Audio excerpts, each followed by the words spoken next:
All right. Hare Krishna, dear devotees, welcome for today's special discussion, special add-on on our discussion. Today is Sayana Ekadasi.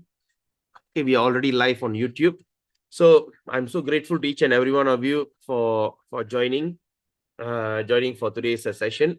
Today is 25th July 2026, Saturday morning at 9 o'clock. We have gathered here to have a talk, to continue discussion on the praise of Queen Kunti. So today is Sayana Ekadasi, and also today is the starting day one, starting of this Chaturmasya.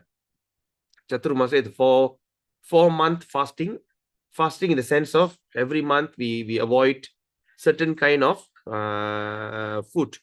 Like for instance, this first month we avoid taking green vegetables. Okay, this kind of green vegetables. So this is a fast that we are starting today. And Sayana Ekadasi also is the time that where Lord Vishnu turns. Sleeping this time, now it turns to this side. So it's a turn, right? So anyway, it's so interesting. So anyway, on this auspicious Ekadasi, we have gathered to continue the discussion on Srimad Bhagavatam. It's also very, very super auspicious, right?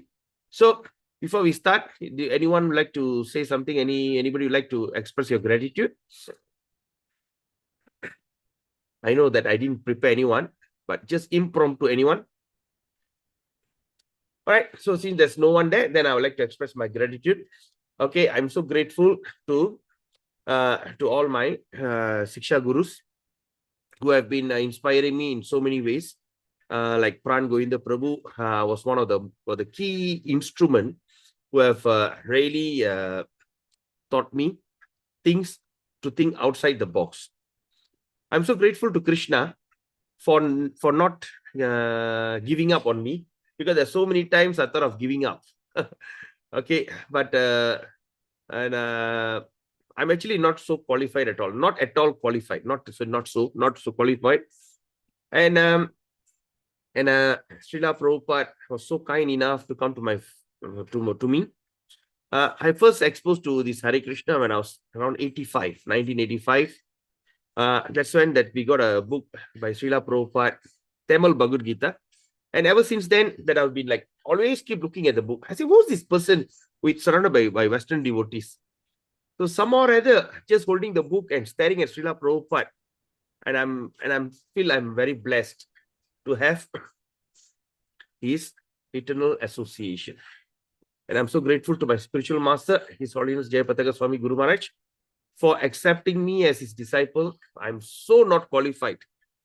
Even during that initiation, I remember when before he gave me the beads, he was staring at me, and I don't dare to look at him. I would just put my head down, but he was staring at me. So I was holding one side of the bead, he was holding another side of the bead. I was looking down. Then he pulled the bead. Then I just got up, I looked at him and said, oh. So anyway, so all that Vaishnava Acharyas are Padita Pavana, the one who liberates the most fallen souls. I'm so grateful to all of them. And of course, I'm so grateful to each and every one of you here for being very enthusiastic to come forward to study. If not today is on this Ekadasi day, if you're not so keen, imagine we might not doing it. All right. So I'm so grateful to each and every one of you. Thank you so much. Wonderful devotees. So now let's start our invocation prayer to start our today's wonderful discussion. Please pardon me. I'm having a kind of a starting of sore throat, I think. Right, with a gory voice. I cannot talk loudly, but if you don't get it or what, please stop me immediately. Yeah. Om Aiknana Tibirandashya Gyananjana Shalakaya Chakshurun Militamena Tasmai Sri Guruve Namaha. Sri Chaitanya Manobistam Stapidamena Bhutali Swayam Rupa Karamaim Dadatiswa Parantikam Mandeham Sri Guru Sri Parakamam Sri Gurun Vaishnavam Cha Sri Rupam Sagrajadam Sahagana Raghunathan Vidam Tam Sajivam Satvaitam Savaduta Parijana Saitam Krishna Chaitanya Devam Sri Radha Krishna Padan Sahagana Lalita Sri Vishakan Vidam Cha Nama Om Vishnu Padaya Krishna Prishtai Bhutale Srimadi Bhakti Vedanta Swami Tinamine Namaste Saraswati Devi Gauravani Pracharine Nir Vishesha Shunyavadi Pasachare Starine नमः ओम विष्णुपादाय कृष्ण पृष्ठाय भूतले श्रीमति भक्ति सिद्धांत सरस्वती नामिने श्री वर्ष बनावि निविदयितै कृपाब्दै कृष्ण संबंध विकरण दायिने प्रभवे नमः माधुर्योजल प्रेमादि श्री उपनुग भक्ति श्री गौर करुणा शक्ति विग्रहाय नमस्ते नमस्ते गौरवाणी श्री मूर्ताय दीनातारिणे रूपनुग विरुदा प्रसिद्धांत द्वांत हरिणे नमो गौर किशोराय साक्षात् वैराग्य मूर्तये विप्रलंबर संबोधे पादं भुजायते नमः नमो भक्ति विनोदाय सच्चिदानंद नामिने गौर शक्ति स्वरूप रूपनुग वरायते गौर वीर बहुमेश्वर निरस्त सजन प्रिया वैष्णव सर्वभौमा श्री जगन्नाथायते नमः वंच कल्पतरुभ्यश्च कृपा सिन्धुभ्येव च पतितानां पावनेभ्यो वैष्णवेभ्यो नमो नमः ओम महावदन्याय कृष्ण प्रेमा प्रदायते कृष्णाय कृष्ण चैतन्य नामिने गौरवस्य नमः पंचतत्त्वात्मकं कृष्णं भक्त रूप स्वरूपकं भक्तावतारं भक्ताख्यं नमामि भक्त शक्तिकं हे कृष्ण करुणा सिंधु दीन बंधु जगतपति गोपेश गोपिका कांत राधा कांत नमस्ते ताप्त कांचन गौरांगी राधे वृंदावनेश्वरी वृषभानुसुते देवी प्रणमामि हरिप्रिये मुखं करोति वाचालं पंगुं लंघयते गिरिं यत्कृपा तमहं वन्दे श्रीगुरुं दीनतारणं परमानंद माधवं श्री चैतन्य ईश्वरम् जय श्री कृष्ण चैतन्य प्रभु नित्यानंद श्री अद्वैत गदाधर शिव शरि गौर भक्त वृंद हरे कृष्ण कृष्ण कृष्ण हरे राम राम राम हरे कृष्ण कृष्ण कृष्ण हरे राम राम हरे हरे कृष्ण कृष्ण कृष्ण हरे राम राम हरे ओम नमो भगवते वासुदेवाय ओम नमो भगवते वासुदेवाय ओम नमो भगवते वासुदेवाय जन्माद्यस्य तन्वयत् इतरश्च तेष्वभिघ्नस्वराट् तेने ब्रह्म हृदय आदि कवये मुह्यन्ति यत्सूरयः तेजो वारी मृदंगयता विनिमयो यत्र त्रिसर्गो अमृषा दम्ना स्वेन सदा निरस्तक्वकं सत्यं परं धीमहि नमो विष्णुपदे कृष्णपृष्ठे विष्णुपदाक स्वामी राम रामाचार्य पदाय निताय प्रदाय गौर पदम दै गुरु महाराष्ट्राचार्य पाठ So Hare Krishna. Just give me a second.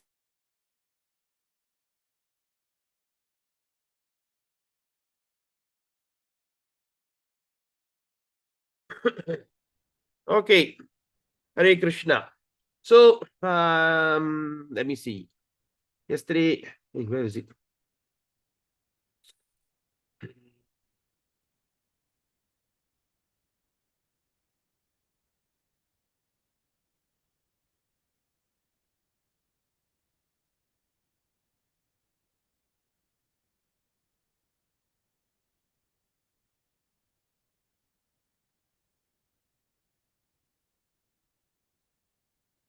Okay. So today we're going to continue our discussion on text 28. So yesterday was such a interesting topic, interesting, very interesting. So we read this beautiful verse. Namo kinchana vittaya nivirta guna virtaye atma ramaya shantaya kaivalya pataye namaha. So that says that my obeisances unto you who are the property of the materially impoverished. You have nothing to do with the action and reaction of the material modes of nature. You are self-satisfied, and therefore you are most gentle and master of the monist. So such a beautiful purport Prabhupada gave, such a long purport, and I say. So today we're going to start with text 28. Okay. Manye Twang Kalam Ishanam Anadi Nidanam Vibum. Okay, here the M we're going to pronounce Nidanang Vibum Samang Charantang Sarvatra Bhutana Yan Mita Kalihi.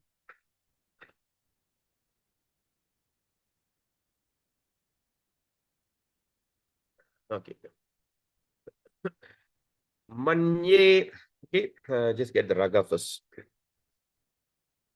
Tata Paramahansanam Muninam Amalatmanam Namo Kinchana Vittaya Nivitta Gunavirtaye Atmaramaya Shantaya Kaivalya Pataye Namaha Manye Tvam Kalam Ishanam Anadi Nidanam Vibum samang charantam sarvatra bhutanang yanmita kali manye tvang kalam ishanam anadi nidanang vibhum samang charantam sarvatra bhutanam yanmita kalihi manye tvang kalam ishanam anadi nidanang vibhum samang charantam sarvatra bhutana yanmita kalihi. All right. Anybody would like to start? I will try, Prabhu. Yes, go ahead, Mataji. Manye twang kalam ishanam. Kalam Ishanam. Anadi nidanang vibhum. Samang charantang sarvatra. Bhutanang yanmita kaliha. Hey, kalihi. Kalihi. Not kaliha. Kaliha where artho. Okay, nice. So bhutanam yanmita kalihi. Okay, nice. Next. Manye tvang kalang ishanam anadi nidanang vibhum samam charantam sarvatra bhutanang yan mitha kalihi. Hare Krishna. Very nice. Next.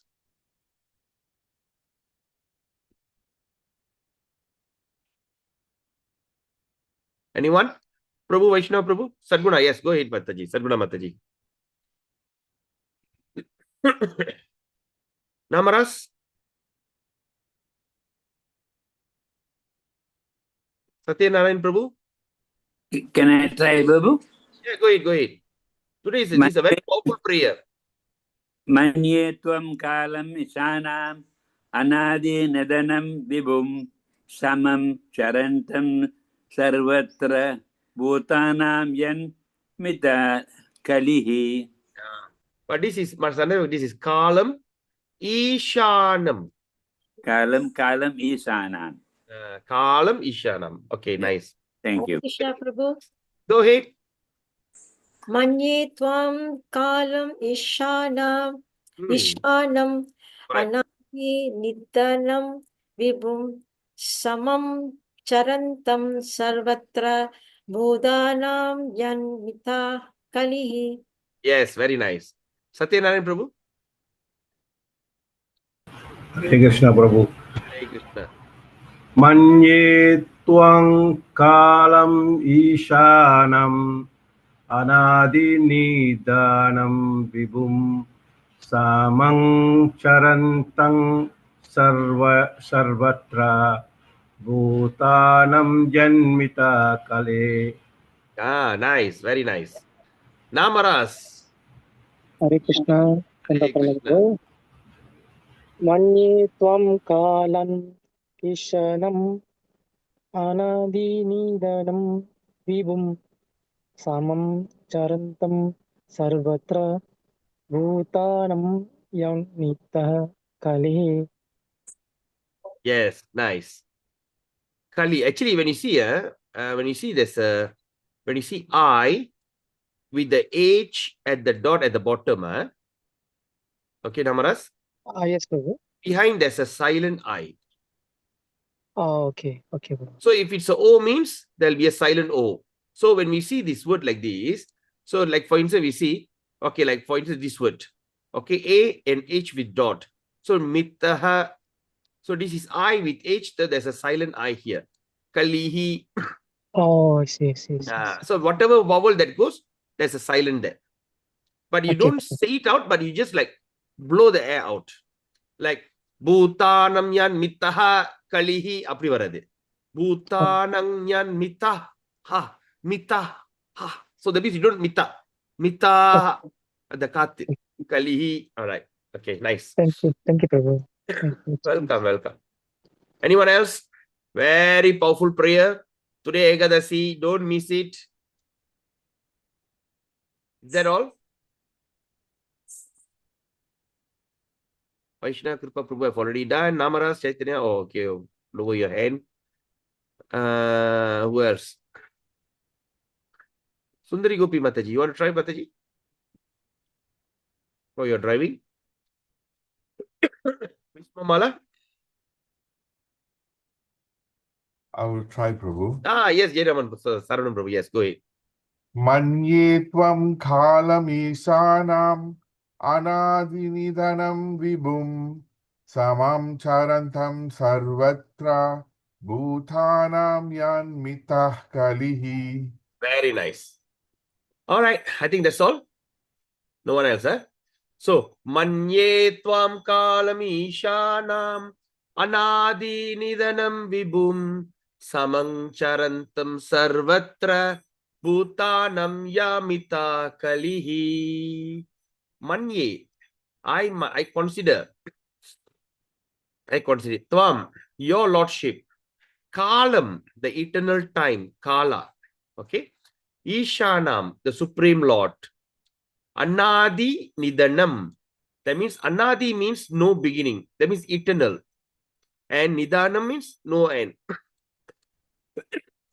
So without beginning and end. Vibhum, all pervading. Samam, equally merciful. Charantam, distributing sarvatra, everywhere. Bhutanam, of the living being. Yat mita, by intercourse. Kalihi, dissension.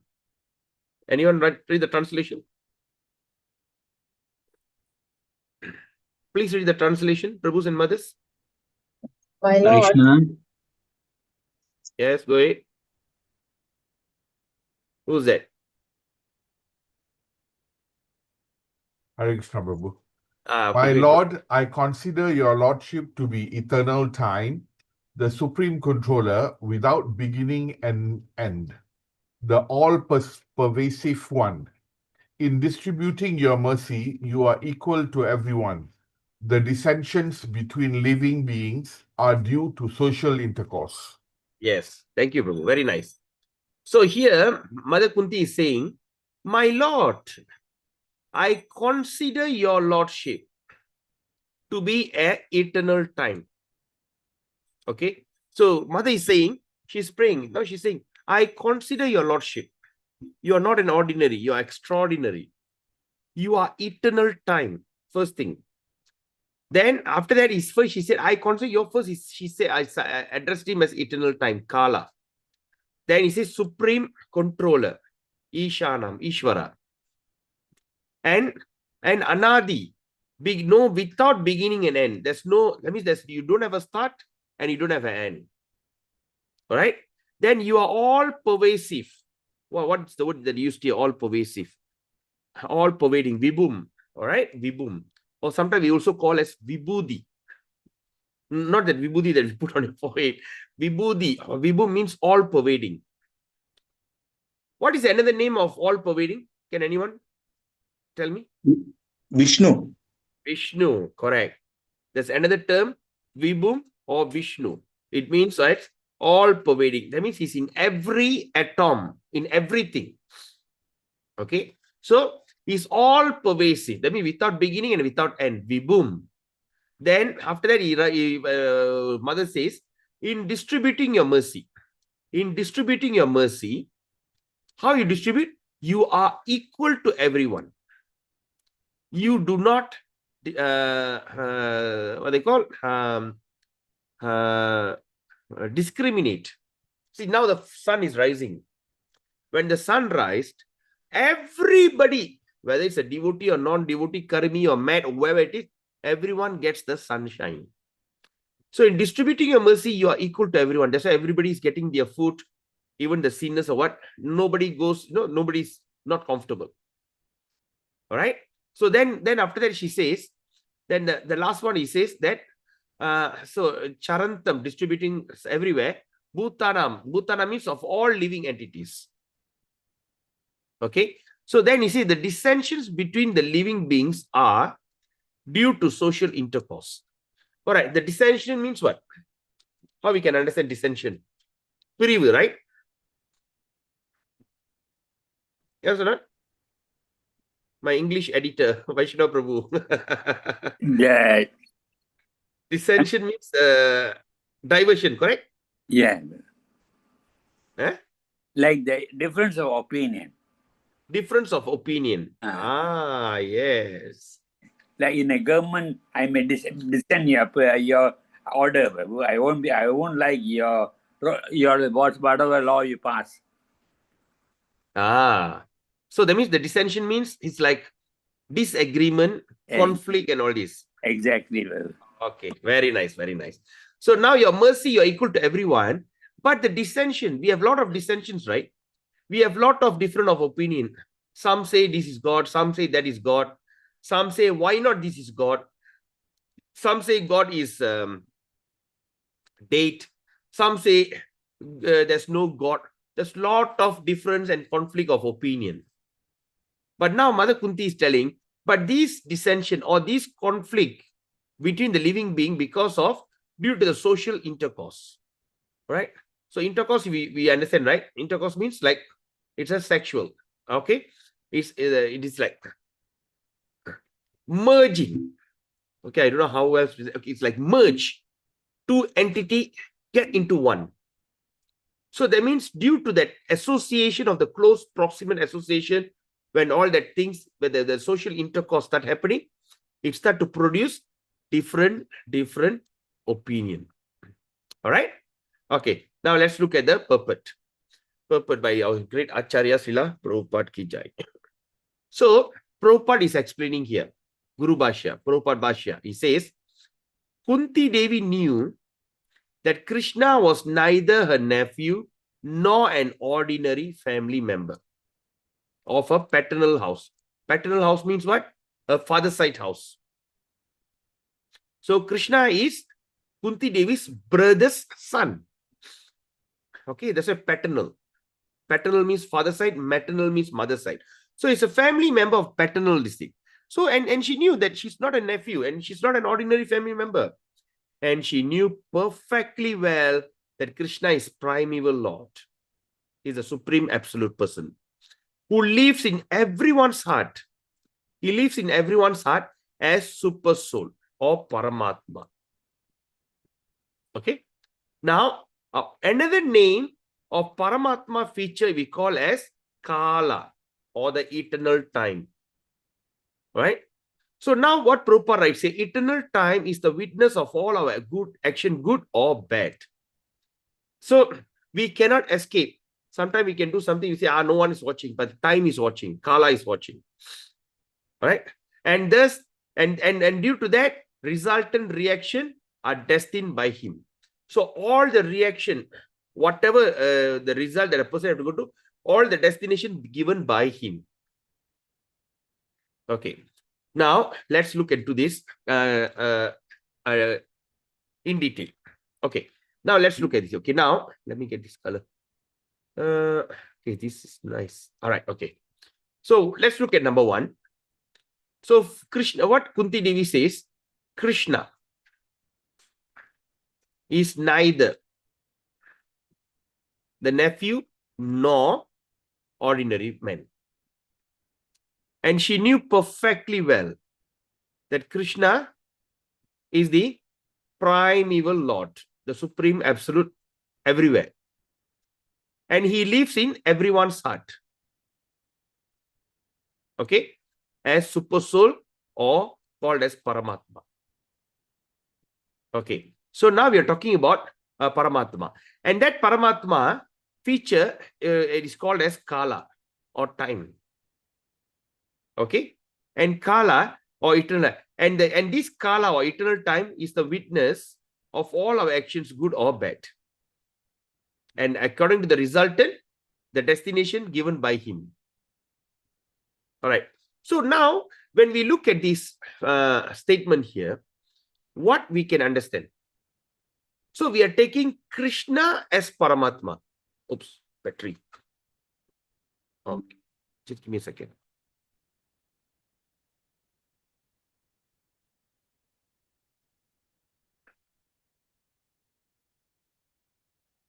Is it?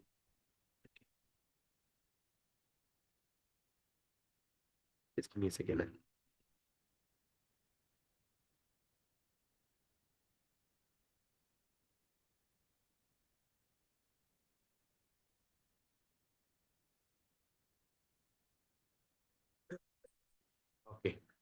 So what we can see here, everything referred as Krishna. But when we look in detail, what we can see, Krishna, Balaram, the first expansion, the second plenary portion, the third plenary portion, and the fourth plenary portion, Narayana, what they call Mahavishnu, yes, Narayana, Lord Narayana, in Karna ocean. From there came bubbles. From the bubble came Garbhodakshay Vishnu. From Garbhodakshay Vishnu come Shirodakshay Vishnu. From Shirodakshay Vishnu come all pervasive, come the time, the eternal time, Kala. And from him comes Paramatma.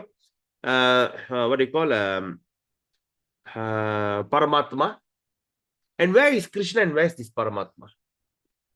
But what Prabhupada is mentioning here, he mentioned all these features of Paramatma, Kala, all in one word as Krishna. So because why I'm saying this, I think few days ago or last week we had the discussion how a person identifies everything like Krishna, Paramatma, all these things under their, according to the Ishtadeva. Okay, Ishtadeva. So like this. So what we can, what here actually in ISKCON, or especially by Prabhupada, when you really read through Prabhupada's book, he always does this. Everything he only referred to Krishna. So Krishna is in the heart.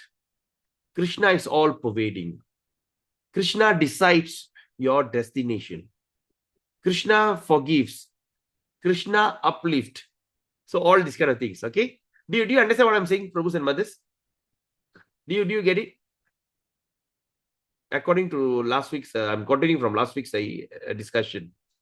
You know, like there's one person who only worship Narsinga Dev.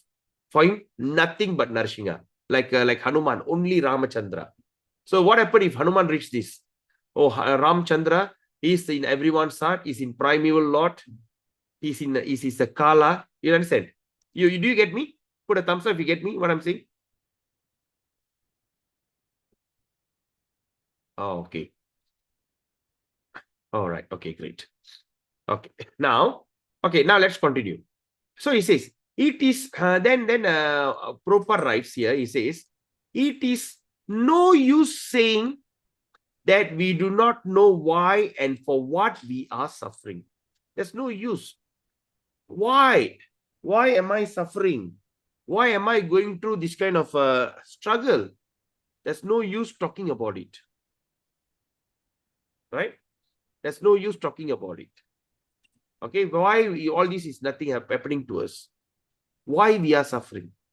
Okay, it's no use saying that we do not know, because we may forget the misdeed of which we may suffer at this present point, at the moment. All right, we may forget the misdeeds. What we have done, we may forget, but we must remember that Paramatma as our constant companion, and therefore he knows everything. He knows our past, our present, and also going to be our future. Okay?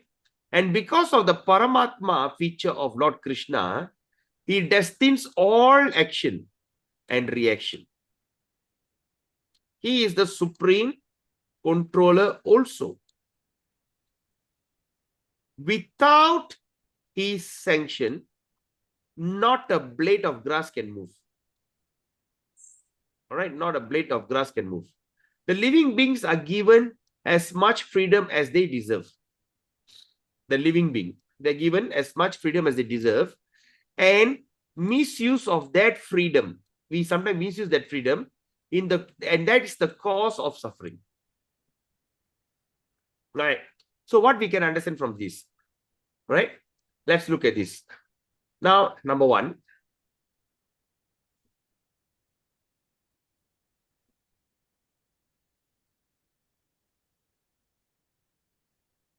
Okay. Now we see. So it is no use, first of all, Prabhupada writes, no use saying we do not know why. Okay, why we are suffering, we do not know. Because we may forget the misdeeds for which we are suffer at this present moment. Okay, so what Prabhupada is saying here, so he says that we must remember that Paramatma is our constant companion. He's been coming with us from the day one started. Right? And he knows everything. He knows everything. He knows our past, our present, and our future. All the things that we are suffering today, prarabdha karma, prarabdha, then another one is that, Century. huh? What is that, Prabhu? Aprarabdha century. Yeah.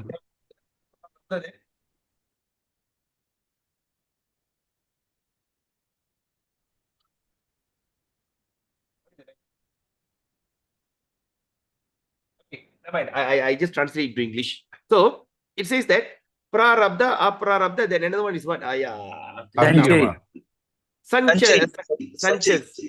Sanchari. All right. So like that. So we have our big warehouse full of the seed of karma, the full of seed, a warehouse full. Every time, every birth that we take, Prabhus and mothers, we take some experience. We gain some experience, yes or not? Say, like for instance, today we are in this certain okay. For instance, say like now we are okay. Like for instance, now I'm working in one company. After I work in that company, I take back some experience. Then I go to another company. Or now I'm living in Malaysia. I go to some other country. I take some experience. Like that, we have taken all this experience, birth after birth after birth, for time immemorial. So there's a good or bad. So what do we do? All that experience that we gather is for the future use. All this experience, we keep it in the form of a seed, bija, whether we seed. So we keep it in the form of the seed. And it's so big, we got a big warehouse, huge warehouse. All right. What they call the warehouse that cannot be inconceivable warehouse. Inconceivable warehouse. So all these things are, we kept there. So when we come out, all right, when we, okay, say like for instance, when Yamaraj sent us into this particular womb to take birth. So what we do, we just take a small portion of that and give to the, okay, now based on all this calculation, all right, now you're going to this, you're taking birth. Now take a small portion of it and send you to this place. Small portion of prarabdha karma. Okay, we'll send you here. And according to the karma, you'll be born in according to that environment. For instance, you born into this certain family, you born in this family, you born in that particular, you born in that particular family. This will be your father and this is your mother, and this is going to be your parampara belief system, your forefathers belief system. And when you come here, you have this kind of childhood. Who are the people that are going to be born along with you? Okay, your siblings. Then who will be your friends? What will be your exposure? Okay, what will be, then to whom you will marry? What will be education? And who going to be your children? Your children. Okay, all these are pre-planned. Prarabdha. All these are pre-planned. How you going to look? What are the diseases that you're going to have in your body? What are the anxieties that you're going to go through? All is being prepared. Sometimes we see like people who have had a very fantastic life. They had a beautiful life, wonderful life. Suddenly something strikes and they go into a bedridden. They become bedridden for 10 years or 20 years before they leave the body. Imagine the amount of suffering that person has to go through. Sometimes we can argue. Like my father was such a clean man. No bad habit, nothing. At the age of 70, he became the para state senior veteran badminton champion. Very healthy. He got 6 packs every day, run, jog. Nobody, I mean, I shouldn't say nobody, but he's an absolute health freak. Always must take care of the body. Must eat this, must eat that, all very careful. Being a pharmacist, very careful with life. Suddenly he lost his voice. After he lost his voice, went and checked. Why am my throat is like that? Checked, and they discovered he had a cancer in the throat, larynx cancer. When that disease came, he was so positive. I say, I can do it. I can come out of it. Then he started to take all the things, to kill the cancer and everything. Then the doctor said, you have to come for follow-up checkup. The check is start to spread.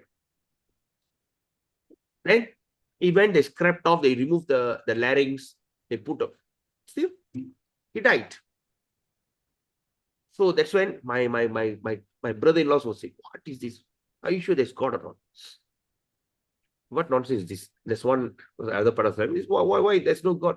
Such a good man have to go through such a terrible suffering. Why? Right? But of course, when they don't have the knowledge, they got the whole world to blame. But since we got the knowledge, what we understand, this birth you can be a very nice man, very good person. Whatever good things you're going to do now, maybe you'll be rewarded maybe another 5 or 6 births down the road. You have to take maybe another 3, 4 births later. You're going to enjoy the sukriti, what you're doing now. Right? So what you are going through now is something that what you have done maybe 10, 20 births before. Say like 10, 20 births before, maybe I'm such a great demon. Right? Maybe I'm part of the Hitler army. Who knows? Right? Or maybe I should be some medieval people who like to kill people, torture. So the 10 births before, the thing that I have to suffer now. It's so terrible. I give you an example. The karma of killing a cow. All right, I participate in the cow, buying, selling, killing the cow, eating the beef, especially eat the beef, cook, eat, and everything. You know what is the karma? Every fur in the cow's body. Can you count the fur in the cow's body? You know the fur, mudi. Can you count how many? Every fur in the cow's body, the person has to be born and killed. He had to be born, and he will go to meet his death miserably, killed in accident, killed in action, murdered, all this kind of gory, horrible death they will face until every fur in the cow's body is ceased. And imagine, Prabhus and mothers, how long does it going to take? So this is one example. So Krishna as Paramatma in the heart is watching everything. So all the good or bad, whatever, say like for instance, children, if you got a good children or you got a terrible children, lousy children, all these because of your decision. Because nobody can actually shake you. Sometimes you can have a strict mother to one level. You can have a lousy spouse, maybe to one level. But once we have a lousy children, that's going to be a biggest headache for us. A big headache. So in fact, the children also, because of some of our karma, they come. Because according to our character or mentality or mindset, according to the paramara, the child will be born. That's why they say, in Tamil, there's a proverb, right? Pillai 8 adina, ninga 8 adina, pillai 16 adi. So the child will double what you have done. So I did some research actually. Okay. What level my father have done, I was double. And to what level I am doing, I see my children are double than mine. So as you see, we call it, once upon a time, this and say once upon a time is different, deterioration is different. But now you must understand the children double what you have done. Sometimes, as a parents, okay, you should know, right? All this nonsense I've done, I regret my action. I talked this to my father like that. Now my children are talking like that to me now. Now I understand how my father went through. Anybody have experienced that? Okay, of course, it's too sensitive to tell it out. Yeah. Oh, yeah, okay. You are very nice. We are very honest, bro. Very nice. So whatever things we have done to our father, now our children is doing double. In giving us Such a heartache. Why? You know? So that's it. So that is the karma. Separation. All these kind of things, all frustrated because of this. Then after that, you see that second prarabdha, aprarabdha, prarabdha. Prarabdha means the what? And kutta karma. Kutta karma is something that you can see on your palm. Okay. Today, what you're going to do? These past few days, what's going to happen to you is saying kutta karma. So basically, when you really look at it, Prabhus and mothers, it is just like a movie. Now they hire an actor and tell the actor, this is the script, you're going to act it out. And during the action, I'll tell you what to do. So accepting the script to act is prarabdha karma. Aprarabdha. Prarabdha, aprarabdha. Accepting the script. Getting into the sea. Yes, Prabhu, Vaishnava Prabhu. Yeah, is it kutta is inclination, Babu? Kutta. Yeah. Is inclination. Yeah, I understand. But they see Sanchati and yeah, correct. Yeah, I'm coming to that. All right. So aprarabdha, accepting the script and agree and sign the contract. Okay, I'm going to act in the movie. Prarabdha, you're entering the scene now. They put the stage and everything. You are entering the scene. That's prarabdha. Kutta, the inclination is now you act like this. All right. Now the director tells, now I want to look here, I want to look there, and I want to run. So you look left, look right, and run. Okay. That is kutta. So that's what he says. Now what's going to happen? That is the one you can see in your palm. All right. Or in other words, we say, okay, like you're entering the scene. Okay, your Rasi, your zodiac Rasi. Okay, your nakshatra and your lakna. So it's all such a thing.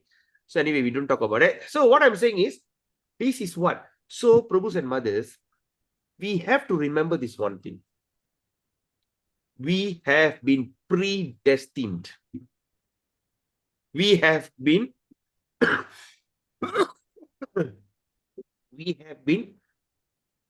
programmed. What's going to happen tomorrow is already programmed, whether you like it or not. You understand? The day that you're going to be born and the day you're going to be, the exact moment you're going to be, you're going to leave the body, you're going to die, all the disease that you're going to get, all the suffering, everything is testing. Right? But these things, when we accept Krishna, when we surrender unto the personality of Godhead, all right, when we start chant Hare Krishna, you know what is happening? Please pay attention to this. You are setting a fire in your warehouse. The warehouse that has been keeping all the seed of karma that you're going to suffer in the future and everything, you are setting it on fire. Your warehouse is on fire. The whole warehouse will be burned to ashes. But the problem is, our warehouse is so huge. Like I remember reading, when you fast on Ekadasi, day, your sin as big as Mount Meru will be destroyed.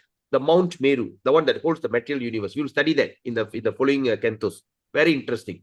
So the Mount Meru will be destroyed, will be burned to ashes. But the problem is that one Mount Meru sin that we have accumulated? No.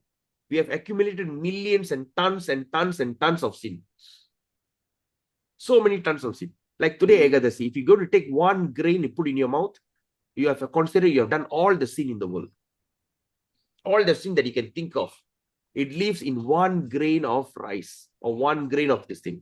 Because on Ekadasi day, all the rice, all the power purusha will go and stay in the grains. When you take, consider done everything. Say like you have never eaten beef or what, it's considered you have done it. Terrible. So that's why Ekadasi day. So anyway, so what we are saying is, so when we go on chanting Hare Krishna mantra, when we go on doing Harinam Japa, when we go on doing Srimad Bhagavatam studies, that you are setting a fire in. That's why when you start to practice bhakti, your face start to change. Have you all noticed, Prabhus and mothers? Did anyone come and tell you, hey, why your face looks different? Huh? Do you have experienced that? Hyung Fuk Wing Prabhu, do you have experienced that? I saw you unmute. Yes, Prabhu. Yes, Sundari Gopi Mataji, yes. People will tell you, hey, what's wrong? Huh? Wow, you look so good, lah. Oh, you look so bright. What is that brightness means? The burden that has been holding you. When the more and more burden you carry, you'll be very tired. When the burden start to remove, you'll be very vital. You'll be very... All the things are setting in fire. Everything's getting burnt. Please do not compromise when it comes to Harinama and Harikatha. Chant your rounds every single day. Because we got such a huge karma back behind. We have got a huge, maybe as big as this universe. Cannot insurmountable. You cannot understand. You have to get it burned. You have to put a fire. All right. There's a big Agni will have to come and burn down the entire collection of a bad karma. Okay, give me a second. Just give me a second.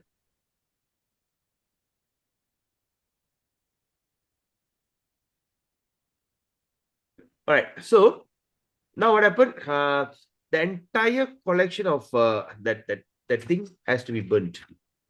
So every time when we are chanting more and more and more and more, we are putting it, we are intensifying the fire. The fire is getting bigger and bigger, bigger. And every day when we read Srimad Bhagavatam, so then you can see eventually all these things. But as a devotee, we have no worries. But don't take it for granted. Don't act like a Christian. The Christians are hypocrites. All right? I'm not saying that. Jesus said that in the Bible. He said, oh Lord, please give us more. Huh? Oh, no. The last sermon, he says, you may use my name to heal. You may use my name to give hope. When it comes to the court of God, the court of God, when the Lord asks, do you know who is this? I shall say, I do not know who he is. Lord says, I don't know. I will tell, I don't know who is this person. Because in the future, these people are going to be hypocrite. Right? So we don't be, once I become a Christian, I'm sinless. We don't think that. Once you become a devotee, we have to be even more careful. Right? That's why we say we do not want to associate with non-devotees. We do not want to associate with these people. We are not trying to be fanatic. Because we understand according to the Shastric view. We do not even want to take any more chances in life. Enough. Millions of birth, millions of suffering, millions of death. In one birth itself, just imagine, millions and trillions of pain, heartbreak. So, by intelligence. So, that's why the karma, prarabdha, aprarabdha, and putta. These three things is the one that putting us. But now you say, okay, now I'm a devotee ready. So, is that mean that I'm out of suffering? No, you have already accepted the script. Before you come here, you have accepted the script. When you accept the script means what? So in that script, you have to marry to this person. This is going to be a children. This is going to be an environment. You have accepted it. You can't change it now. So now live through it. That's why when you really look at it, that's why what Bhagavad Gita said, dedicate everything back to me. You are suffering. Oh Krishna, I dedicate my suffering to you. Oh Krishna, I'm happy, I'm suffering. So when we start to dedicate, we start to practice Yukta Vairagya, that's when we start to achieve tremendous peace of life, and we can come to the level of the mode of goodness. And through the level of mode of goodness, it's a very conducive environment for us to practice sadhana bhakti. And by practicing sadhana bhakti in the mode of goodness, that we can easily, quickly, we can go into the mode of transcendental goodness or Suddha Sattva. So whatever pains, whatever suffering, the Avanti, because why I'm telling you this, the story you can read in Avanti Brahmana. This story we will study maybe in 10 years' time. In the way that we are going, or maybe 6 years, 5 years down the road, we're going to study the story of Avanti Brahmana, 11th canto. If you all have Srimad Bhagavatam with you, you go to the 11th canto, try to look at Avanti Brahmana. The story of Avanti Brahmana. All right? You will see the amount of tolerance. So what we are saying, Prabhus and Mothers, The Bhagavatam is somehow or other going to lead you to that level, to the level of absolute tolerance. But now we have to start doing it, right? So that's why Prabhupada is saying here that he says that Paramatma is watching, and he's the feature, okay? And he's the one that is going to give it destines all action and reaction. Okay, the supreme controller. So what Prabhupada writes here, that's why without his sanction, not a blade of grass can move. The living beings are given much freedom, and now the living beings, they are given a freedom. The problem is we have given a freedom. If we are not given a freedom, we don't have a freedom of choice, we may not be doing this kind of nonsense. But since we are given the thing, what happened? We become misuse of that freedom, then cause of that's a cause of suffering. So that means when we talk about without his sanction, when prarabdha everything, but once we surrender to Krishna. Okay, now let's say what Prabhupada says about what happened if you do it properly. So now Prabhupada writes here, the devotees of the Lord do not misuse their freedom. Okay, they do not misuse. Okay, and therefore they are good sons of the Lord. They are actually the good children of the Lord because they don't misuse of freedom. Others who misuse the freedom are put into miseries. Others who they misuse of freedom, they are put into the miseries, and these things destined by the eternal Kala. Very scary, Prabhus and mothers. If you really go into that detailed studies about the Kala description, right? I remember seeing in one of the Puranas. I've got a very bad habit not taking notes. So I remember what Purana is that? Where did I read that? The description of Kala alone, it is more scary than Garuda Purana. People get scared reading Garuda Purana. But the Kala, one of the sample of Kala, when Krishna showed the Vishwarupa in Bhagavad Gita, chapter 11, right? Is it chapter 11, the universal form? Yes, Prabhu. Okay, chapter 11. In that chapter 11 itself, Arjuna starts shaking. And it's only a glimpse. If you really look at the time, Kala, Krishna. All right. Then Prabhupada says, Kala offers the conditioned soul. What is the conditioned soul? We have conditioning. If I have this money, I'll be very happy. If I have a 36-inch TV, I'll be very happy. If I've got a Mercedes, I got happy. You have to have condition. I want to be happy. I want to be sad. What? We all have condition. Sometimes we tell the children, you score 7s, I'll give you a phone. Right? The child says, okay, now if I get 7s, what will you give me? Oh, I'll give you a handphone. Oh, really? Okay. Right? So the conditioning, we all condition. Without condition, we can't do this. There's a terms and condition. Everything's got condition. Unconditioned means I do not need to have any condition to love a person. Just like how the mother loves the child. She doesn't need to have any kind of condition. And she sees the child, even how, what they call it, crazy the child is, still they will, what happened? Still they will, what they call this thing, okay? So the Kala offers the conditioned soul. He offers both happiness and miseries. All right? And again, it says it is predestined by the eternal time. Yes, this is what I'm saying. Predestined. Predestined means it is already planned ready early itself. This is what you're going to go through in life. Predestined. Okay. So now Prabhupada writes something very interesting here. Okay, now let's look at it. Very interesting. He said, as we have miseries uncalled for. Okay, we have miseries. We don't need we don't need to call for miseries. Oh, misery, please come to me. No. It's uncalled for. But at the same time, Prabhupada writes, so we may have happiness also without being asked. Without you asking for happiness, the happiness will come. You don't ask for misery, it comes. You don't even need to ask for happiness. It will also come. Excuse me. Just give me a second.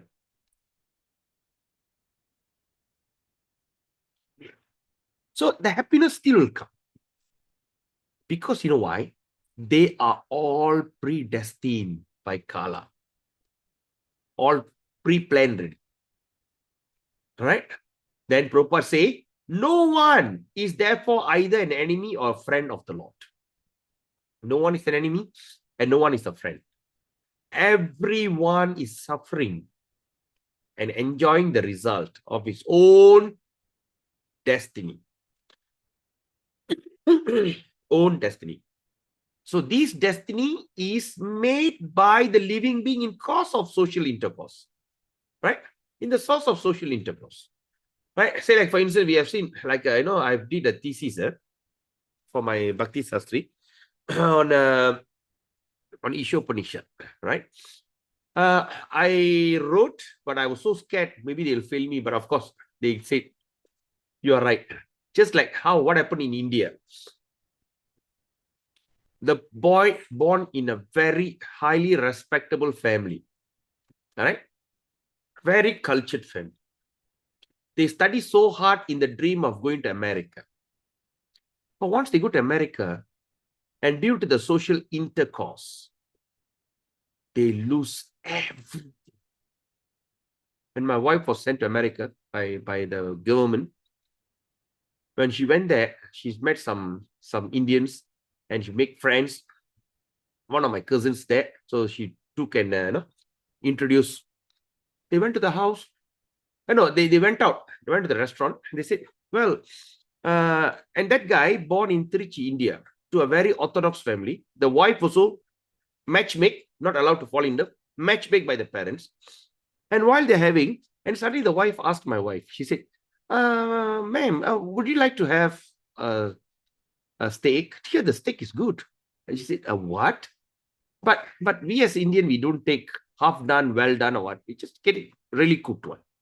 And the husband staring at as his wife and saying, shut up, don't say this.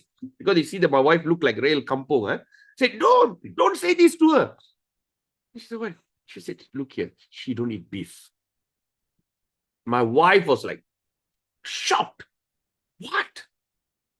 Then she said, well, I just prefer fruit. And after that, the next day they called to the house. Of course, she refused to eat. Went to the house.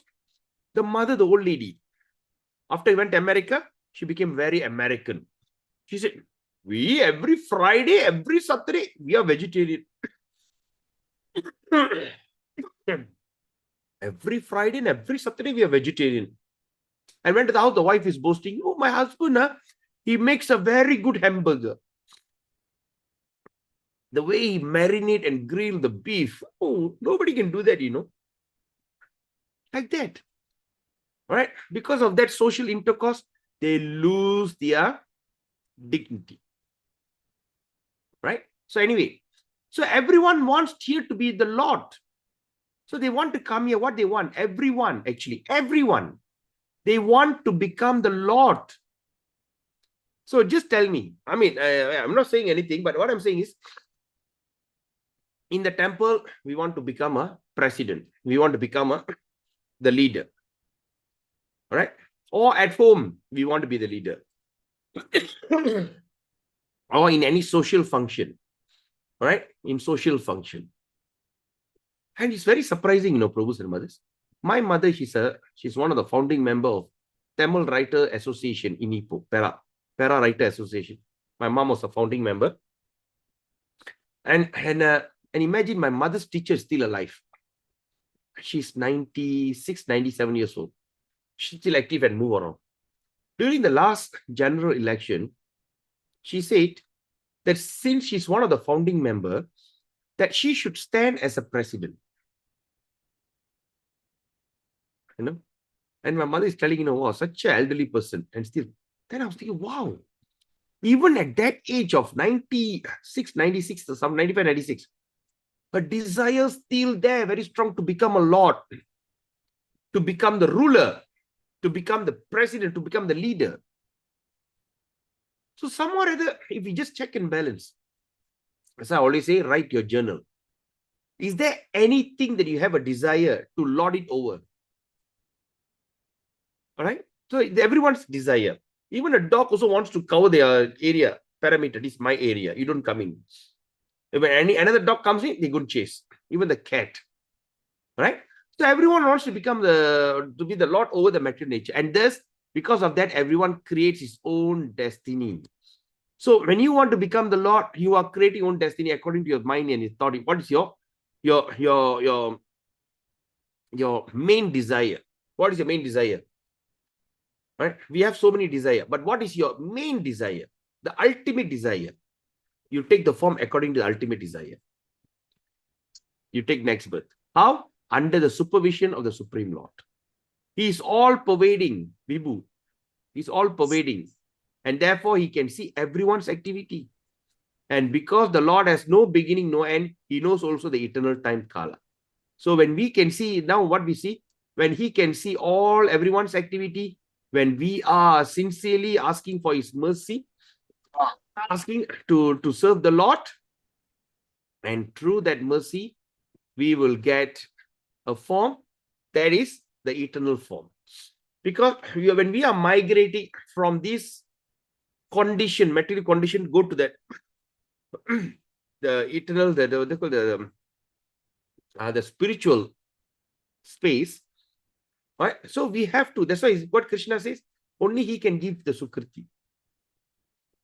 So we also can understand from this, out of so many millions of people around, Krishna personally selected all of us and put us here, and he said, okay, now you can start the process of coming back to me. And what he did, he came to a devotee, some devotee come and give you prasadam, some devotee should have given you a book to read, and you read the book, and inside the Paramatma make you understand. It's not by all our effort. So what we can understand here, Prabhus and Mothers, Krishna have already selected us to go back home, back to him. But at the same time, Krishna still give you freedom of choice. So let's not waste that ultimate freedom and make use of that opportunity and go back home, back to Godhead in this very birth itself. And how we can do that? We can only desire. We can only desire. Then we have to pray to the Lord. Pray to the spiritual master. Pray to Srila Prabhupada. Right? My Lord, if at all, if you think that I qualify to go back to you, please kindly give me that opportunity. Right? But how I'm going to do it? Okay, I don't want to know. But in order for me to go back home, come to you, what is my requirement? My Lord, I must be able to chant minimum 16 rounds very attentively. Can you please bless me with that attentiveness? The attentiveness is 16 rounds since it's a minimum. Can you bless me with 32 rounds, 64 rounds, or 100 rounds with full attentiveness? Can you remove all obstacle in my chanting? Secondly, I've been reading Srimad Bhagavatam so many times, or whatever. Now, as Paramatma, my Lord, can you give me that understanding, the mysterious understanding, what I should understand according to this, in this particular text, this particular purpose Prabhupada is mentioning. Please give me that understanding. Please remove the curtain and show me the truth. Right? So just ask for these two first for now. And in order to do this, my Lord, I kindly pray to you, if at all you think I'm qualified, can you just do me one small favor? I have this one anartha called ahankar, anger or ego. So this ahankar. So can you just kindly remove this one ahankar first?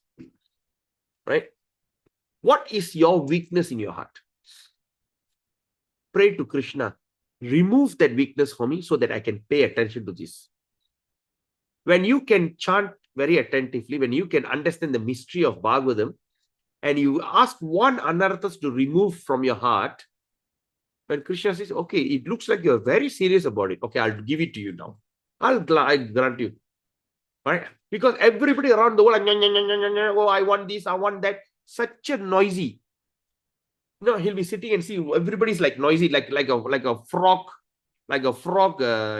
crocking. Kata, kata, kata, kata, kata, kata. Oh, I want this. I want wife. I want beautiful wife. I want money. I want the whole world is like crocking. It's so irritated. Suddenly, one guy, when we hear someone is playing a flute, hey, who's that? So similarly, when you go back Krishna for service, who's that? Oh, who's this person? Such a wonderful devotee. Saran and Jayaraman.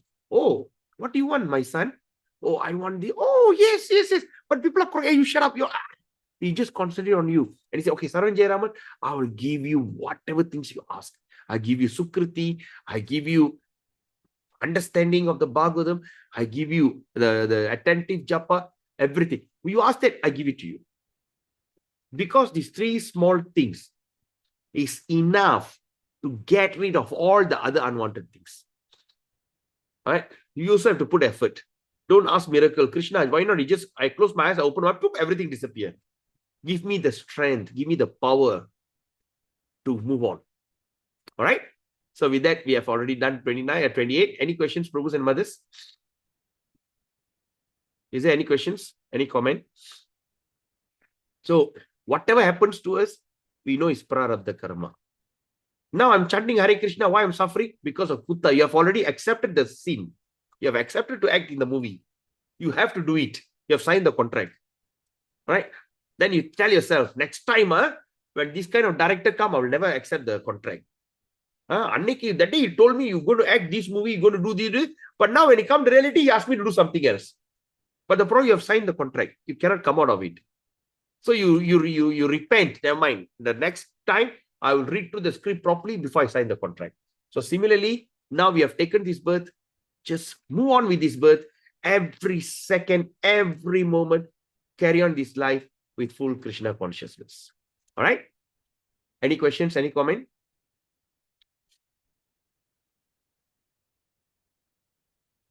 All right. Okay. If there's no words, okay. Shall we just take a short break, Prabhus and Mothers? Can we take a short break? Can Prabhu. Yes, Prabhu. Oh, okay. All right. Okay, let's take a short break and we get back to you. Okay. Text 29 is going to be even more beautiful. Okay. Take a short break. Hare Krishna.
Hare Krishna.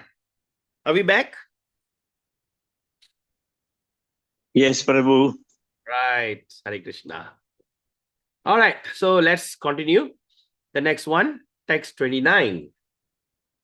So now, after mother prayed this way, Manye tvam kalamishanam anadi nidanam vibhum samang charantam sarvatra bhutanam yanmita kalihi. Then she continues the prayers.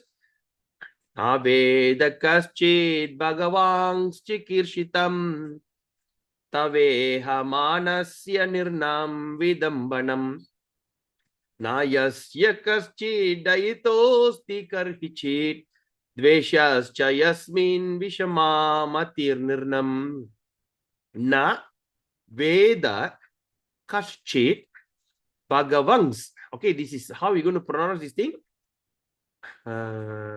Okay, all right, this is ang and this is ish. Bhagavangs. So naveda kaschid bhagavangs chikir shitam taveha manasi taveha manasya nirnam nirnang vidambanam da is a alti vidambanam na yasya kaschit. Okay, there's a S apostrophe shampoo. Kaschit daitosti. Okay, there's a silent A here. Daitosti. Daiosti karhichit. Dveshas cha. Dveshas cha. Dvesh. Okay, roll your tongue. Dveshas cha. Yasmin. Vishama. Matir. Nirnam. Nirnam. All right, that's this thing. Okay.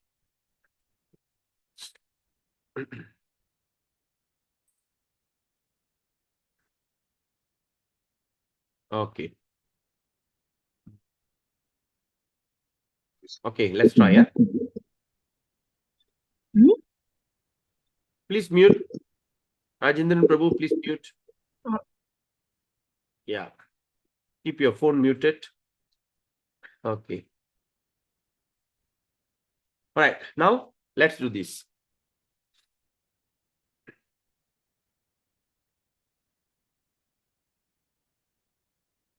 Okay. Okay. Naveda kaschid bhagavans chikirshitam taveha manasya nirnam vidambanam nayasya kaschid daitosti karhichit dveshascha yasmin vishamatir nirnam naveda kaschid bhagavans chikirshitam taveha manasya nirnam vidambanam nayasya kaschid daitosti karhichit dveshascha yasmin vishamatir nirnam. Okay, who would like to recite the verse? These all very powerful verses. I would like you to recite. Come on quickly. Yes, Nandari Mataji, go ahead.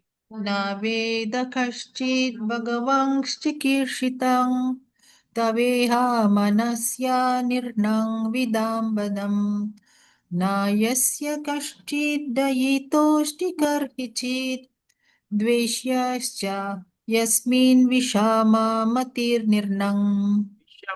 Vishama. Vishama. No, Vishama. No. Vishama matir nirnam. Vishama matir nirnam. Vishama, if you put a dash, if you put a dash, what happened? Poison. Ah, okay. Okay. Okay, Hare Krishna. Hare Krishna. Next, Mangala Rukmini Mataji. Naveda kaschit bhagavan chikirshitam taveha manasyar nirnang vidam manasya nirnang vidambanam Very good. nayasya kaschit dayitosti karhichit vesyascha yasmin visama madir nirnam. Very nice. Beautiful. Who going to be next? Chiang Prabhu, you want to try? Yes, Vraja Prema, go ahead. Naved कश्चित् भगवान् चिकीर्षितं तावेह मानस निर्नं विदम्बानं नायश कश्चित् दयितोऽस्ति कैचित् द्वेषश्च यस्मिन् विषममतिर्निर्नम् Vishama, not Vishamala, Vishama, Matir Gnarnam. Okay, good try. Who else? Okay, that's all, huh? Okay.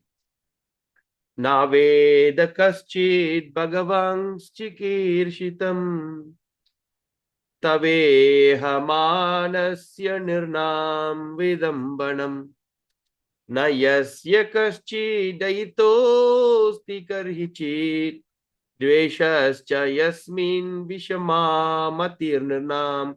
So when we follow the raga, so the place we look at E, the another thing we look at the word like O, no O. So these are the things that we can pull the raga. So when we pull the raga, you see the flow will come very nicely. And of course, the word like the dash and everything, right? So nave, na.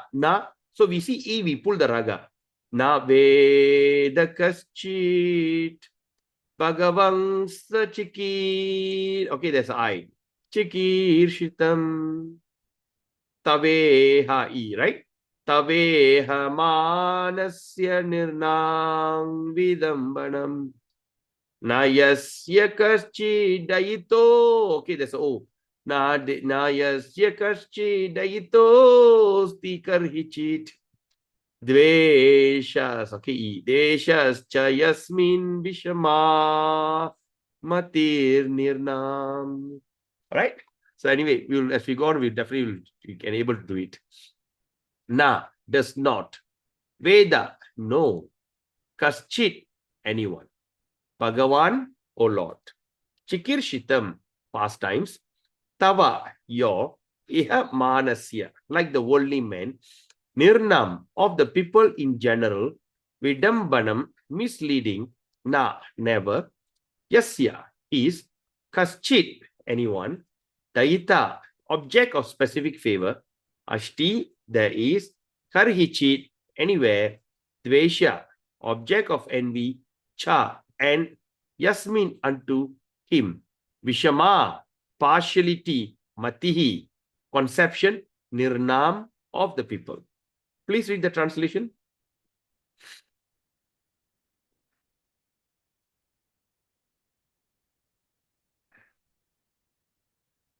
Can I Hare read? Krishna, Prabhu. Go ahead, Sundari Mataji. O Lord, no one can understand your transcendental pastimes, which appear to be human and so are misleading. You have no specific object of favor, nor do you have any object of envy. People only imagine that you are partial. Thank you, Prabhu. Yes, nice. All right. Okay, let me take out my, where is it? This is verse number what? 29. Okay. All right. So what we understand from here, this verse, now Mother Kunti is saying, oh Lord, no one can understand your pastimes. The pastime of transcendental pastime, no one can understand. Because it appears like to be human, but they are so misleading. You have no specific object of favor. Okay?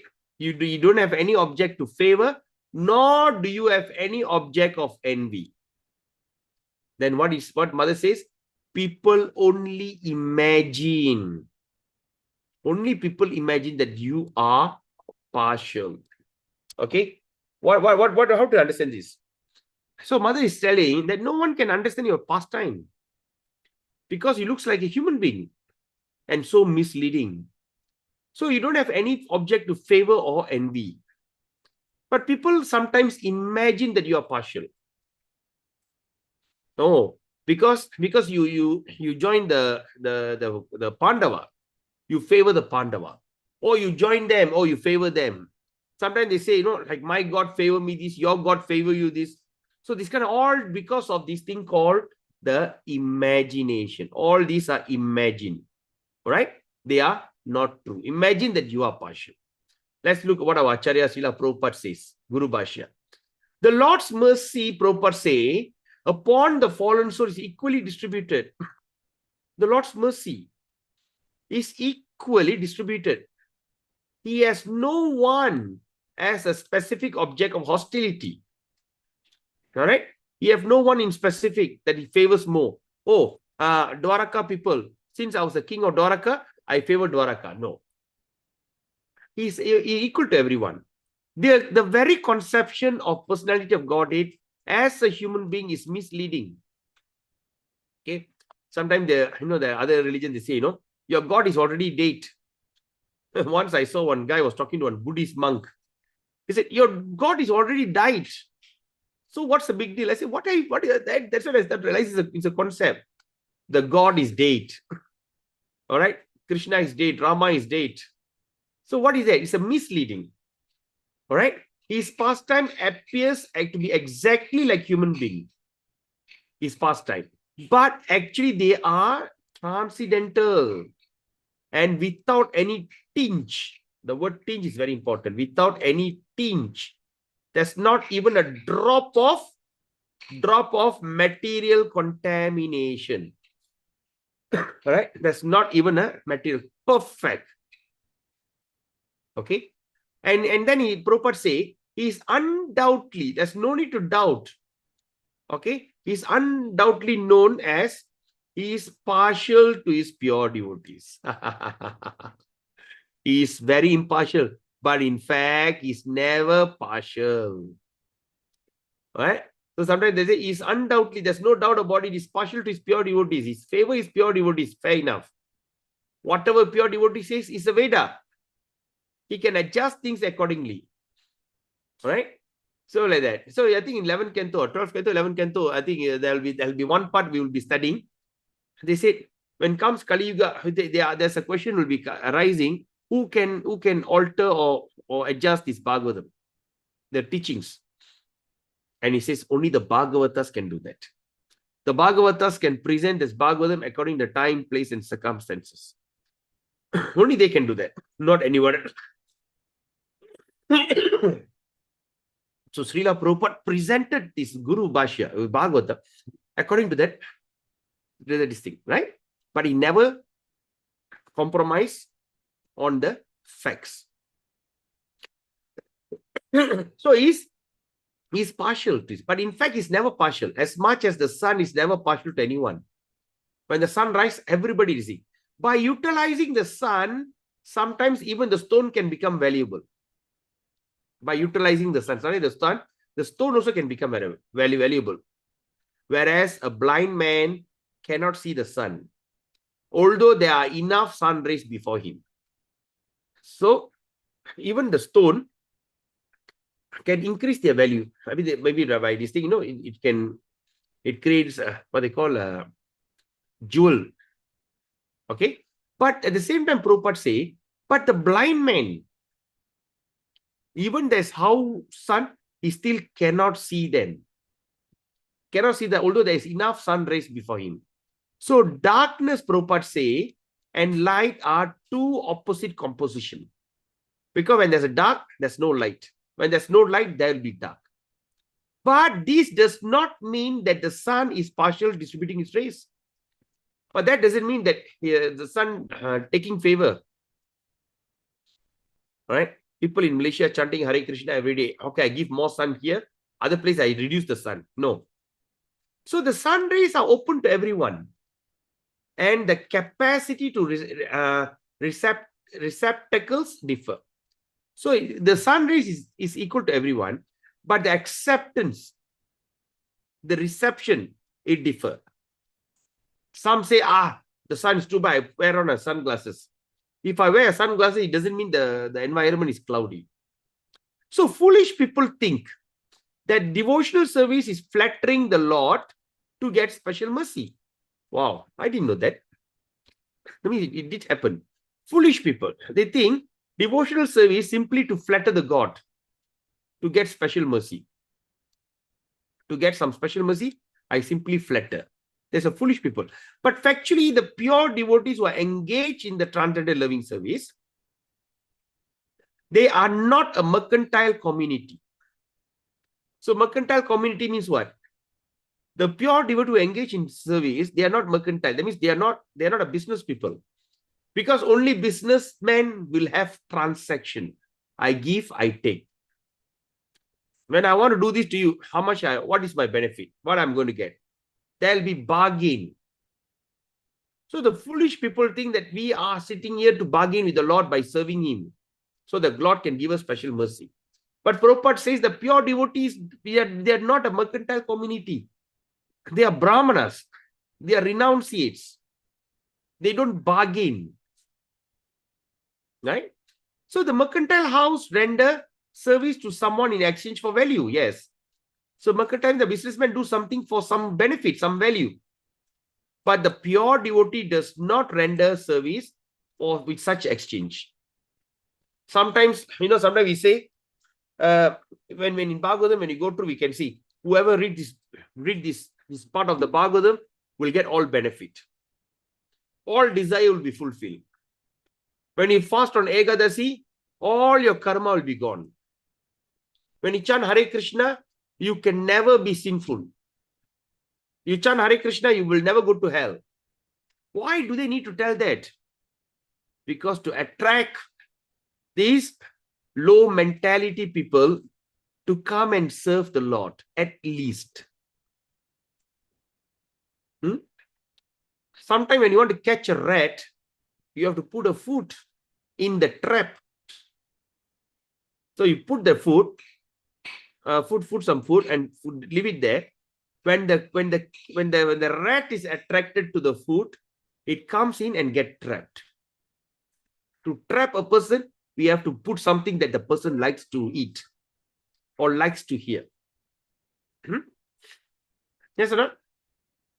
So similarly, to attract all these fallen souls who are so much engrossed and engrossed in this material condition, even they are exhausted with this material condition, still they couldn't understand because their perception is only what they are seeing. They cannot see things beyond that. Right? So, in order to attract them, this kind of goodies are given. So, through these goodies or good bargain, they get attracted, they come to Krishna. Oh, I chant Hare Krishna. Oh, you very bad karma. Prabhu, total up, down, left, right, 8 direction, I get tie slap. Prabhu. Cannot. I say, look here, there's only one way to do that. So what? You want to go to India? You want to go to bathe in Ganga? So much of money. You have to spend a lot of money. Yeah. To go there, there you got to get this thing. Summer, you go there, the water is extremely cold. You won't dare to go in. If you see the water is dirty, you feel you're going to do aprat. All right. So what should I do? I tell you what. Do 2 things. All right. Or you can do, if you can afford, do 3 things. First thing, take up the Harinam. Whether you got Sukriti, whether just simply chant, blabber. Just simply blabber. Hare Krishna, Krishna Krishna. Just simply. Right. Okay. Next thing. Purchase a set of Bhagavatam for yourself. Then, whether you understand or don't understand, just simply read. Read. Because Bhagavatam is Krishna. From Goloka, Bhagavan is appear in the form of Bhagavan. In the form of a book in front of you. So when Bhagavan is there, all the inauspicious, you think the ghost, spirit, black magic, all these things, they all fly away. Right. And whenever you offer ghee lamb to Bhagavatam, the entire 33 million devatas headed by Lord Shiva will be in your house to accept that offering. So imagine when Lord Shiva, Ganesh and everything come to your house. What will happen? Good things will happen. What happened to all the bad things? We are doing the prayer, we are doing yagya, we are doing this. When you buy a house, you bring the cow and the calf in. Why? Because the thing is, all the 33 million devatas are living in the body of a cow. Surabhi. So on her behalf, you're bringing the Surabhi, the cow, into the house. You're bringing all auspicious, Mahalakshmi, everything entering your house. Okay. But after that, you fight, you quarrel, you eat meat and everything will run away. That's why your life. So get a Bhagavatam set. Okay. But make sure you read. Then what's the third one? If you can afford, donate a Bhagavatam. You owe so many people, You owe your father, you owe your forefather, you owe so many people, you owe people. You owe debt. How are you going to settle the debt? Huh? If you don't settle, it's another karma, So donate a set of Srimad Bhagavatam to a needy person. All your debt is considered nullified. Really? Yes. Okay, I think I can do these three. Just to attract them, we tell them this kind of flowery thing. Of course, there's a reason. But after they come, they start to chant Hare Krishna, Hare Krishna. Oh, I feel something good. Prabhu, I don't feel like drinking beer anymore, That's a good sign. Hare Krishna, Hare Krishna. Oh, I don't feel like eating meat anymore, Prabhu. Prabhu, what is this so nice, Prabhu? Okay, now you feel nice. Are you started Bhagavatam? Not yet. You Bhagavatam. You understand what don't listen to me. Listen to what the book says. Wow, Prabhu, what is this? What is it? Then you become a pure devotee. Then you become a devotee. Once you become a devotee, you become a pure devotee. Then after that, what happened? All the promises in Bhagavatam is not interested. Because enjoying every moment chanting the holy name, enjoying every moment, he can feel the presence of Krishna. Eventually, he'll give up the idea about all the flowery and all these kind of things. Right? So that is a good impact. Right? So in order, because the mercantile family, and so that's why we must understand, once the person comes with that kind of thought, they become a devotee. And eventually, of course, become a devotee is not necessarily immediately give up all your desire. It doesn't happen overnight. But after some time, as you get older and older and older, maybe you become more and more sober and sober and sober. And the time when all these kind of things, such things happen to you, then you come to the level, okay, I'm not interested in anything else. I only want Bhagavan. I only want to serve the Bhagavan. I just want him. I want my spiritual master. I want to serve my devotees, the pure devotees. Right? So that's the thing. So once they become pure devotee, you know what will happen to them? All right. They does not render service unto the Lord for any exchange, whether you give or you don't give. All right. Like what Chaitanya Mahaprabhu said, you can break my heart, you can shake me, you can crack me, you can whack me, but still I will be always remembering you. Right? So, and that's because then what happened? Therefore, the full mercy of the Lord is open to him. Okay. Now let's look at the next one. Prabhupada says, suffering and needy men,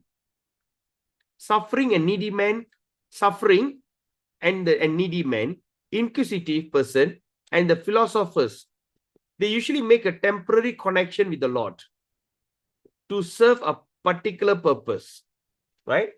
When people are suffering, when they're suffering, they call pain, disease. Oh, they go and worship Dhanvantri. Get it? Done. Out. Oh, I need money, go to Tirupati, Venkatachalapati. Want the thing done? Okay, out. Inquisitive or any particular. So all these, they only temporary correction. So now Prabhupada says, when the purpose is served, there is no more relation with the Lord. A suffering man, if he's pious at all, prays to Lord for recovery. As soon as the recovery is over, in most cases, the suffering man will no longer care to keep any connection with the Lord. The mercy of the Lord is open to him, but he is reluctant to receive it. This is the difference between the pure devotee and the mixed devotee. That's the difference between. All right. Those who are completely against the service of the Lord are considered to be in an abject darkness. Those who are completely against the service of the Lord. All right. And those who ask for the Lord favor only for the time is a partially recipient of the mercy of the Lord. And those who are 100% engaged in the service of full recipient of the mercy of the Lord. Right? So those who are completely against the service, they are in total darkness. Those who ask favor from the Lord, they are half darkness, half this thing partial. And those who are fully engaged 10%, he is the full recipient of the mercy of the Lord. So such partiality of receiving the Lord's mercy is relative to the recipient. How you going to accept? It all depends on the recipient. And it's not due to the partiality of all merciful Lord. It's that Vishnu is not like, it's not partial. It depends. How are you filtering your desire? Do you really want, right? Do you really want that? Do you really want the mercy, right? How much do you want? Do you want full mercy, or sometimes you want less mercy? Right? So it depends. All right. Like yesterday, there's one thing, the reason I remember reading somewhere, right? It says when the sun is arise, when the sun is shining, when it rains, that rain is considered Ganga. Very purifying rain. Very purifying rain, right? I remember reading in Ganga book, I think, if I'm not mistaken. Jai Vijay Prabhu. Yeah, it says, what happened if all the other countries know Ganga? There's Ganga is only in India. How about people like in Malaysia, other countries? It's not fair. Then that's what it says. Whenever there's a hot sun and there's a rain, that Veil Mala, when the sun is rise, it's bright and it rains, that rain is equivalent to Ganga. So taking bath in that rain, it purifies. And just imagine, in that kind of rain you use what they call an umbrella. What will happen? You see there's a hot sun and you see there's a rain. Oh, that is Ganga. I want to go and take my bath. It's considered I'm taking a bath in Ganga. But you go there with umbrella. So what are the part of your body getting wet? Maybe your hand, maybe your feet. So that means you get a partial mercy. Of course, when it touches you, it purifies you. But it's only partial. But what happens if you throw the umbrella and you go there and stand? You get the full drench. So just remember that. So this is how you're going to get the full mercy or partial. It all depends on the recipient. All right? Okay. Now, when the Lord, but Prabhus and mothers, you have right to ask question. I'm just going on talking and no one is asking question. Is it that all of you are fasting already and so tired or what? Are you all listening? One day, no grain, early in the morning. I am so mesmerized with your talk, Prabhu. Okay. No, because I don't see any sound from any reaction from no one. That's why I was like, what kind of shock are you? All right. Okay. Now, the next one. So when the Lord descends, when the Lord comes to material world, what will happen? All right. He comes down with his all merciful energy. For a king to enter into a prison, what is the motive? What is that conviction? When a king wants to enter the prison, when he enters the prison, what does he see? Does he see glories? He sees pain. He sees suffering. He sees the rejected people of the town. They have been confined. They are semi-animals, criminals. But for the king to enter and to pardon some people, you go there, you don't simply come out. The warden will come and tell, this boy is doing good. He's very good. It's okay. But he's hanging. He's sentenced to death. Oh, really? Why? He murdered these things. But he repented, your highness. Tonku, you have repented. Okay. And this boy also good, but he has been sentenced, life sentence, 300 years. That means no way he can come out from this jail. He will die here. Okay. After listen, but he's good, very good boys, all good. They are all changed well. Through that recommendation, good behavior, the king will say, Namai, that guy who's supposed to be hanged to death, I pardon him. And that boy that's supposed to be 300 years, he only need to serve another 20 years. How long he served? He has served 15 years. Okay, another 1-2 years, release him. Like that. So when the king enter the prison, he have a reason. So similarly, when the Lord wants to come to this material is full of darkness and prison. So he come here because of his mercy energy. Because he got multi-potency, he got a lot of energies. So he come through because of that mercy energy. He's so mercy. He don't simply come here. First he come here to relieve the devotees from the demoniac reaction. Secondly, when they are so attractive, when they start to see, so excited when they see the Lord is dancing, the way the Lord acts, give Lord, like that's why the spiritual master coming to every town, coming here. Why the spiritual master need to come? Why only ISKCON sannyasi travel to every town and village? Why? Right? Just imagine after 1 year, suddenly our spiritual master Guru Maharaj comes to Malaysia. All right? By seeing him, what happened? He comes because of his mercy. Like my spiritual is so sick. His body is totally damaged. It's superhuman act. Like the day from I came from KL, I went to Penang. Oh my God, body is paining. Then my wife is telling, imagine how Guru Maharaj can travel thousands of miles, give a big smile, inspire. Okay. So when the spiritual master comes, we get so excited. Why? We are every day seeing him in the photo, we are every day worshipping him, we have seen him in the YouTube and everything. But when he comes personally, why he comes? To encourage us, to boost. So similarly, when the Lord comes down, to give pleasure to the devotees, to give pleasure. All right, to give pleasure to the devotees. So like that. So when the devotee becomes so much pleasure, like that. So first to annihilate the demons, second to give pleasure, and third is to install some new. One Purana will teach. All right. So because of his merciful energy, and he plays like a human being. Therefore, it appears that the Lord is partial to his devotees only. But that's not the fact. He comes a human being. He born in Vrindavan. He remains among the gopis. Why he didn't come to Malaysia? Why he didn't come to other place? Right? Why did Lord Krishna never go to Madras or South India, Chennai? Huh? All that we can say, it looks like he's only partial to his devotee. But that's not the thing. Despite such apparent, it looks like that kind of manifestation of partiality, his mercy is equally distributed. In the battle of Kurukshetra, I was just thinking of telling that just now.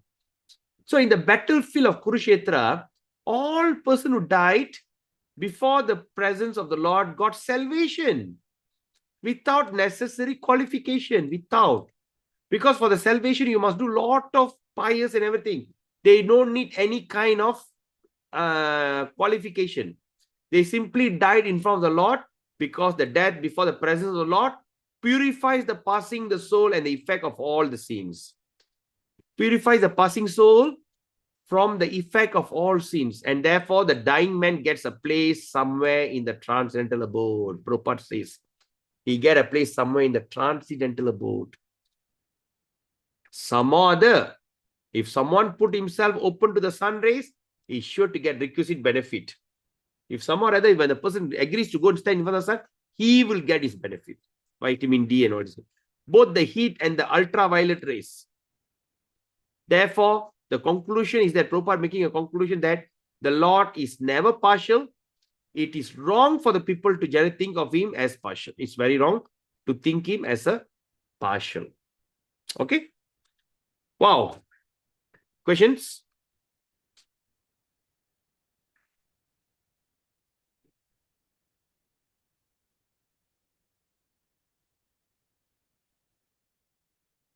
All good?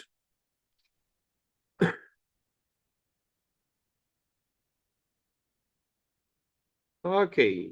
New Naimi Sharanya. Okay, then let's look at text 30. Shall we just take a short break again, Prabhus and Mothers, to digest what you have heard? Another few minutes break. Will it help? Yes, Prabhu. Okay. I need one person to say yes, then I can do. Okay, Hare Krishna. Just take 1 or 2 minutes. We're going to go to the 30. 30 is going to be another beautiful verse. All right? Okay, Hare Krishna.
Okay, Hare Krishna.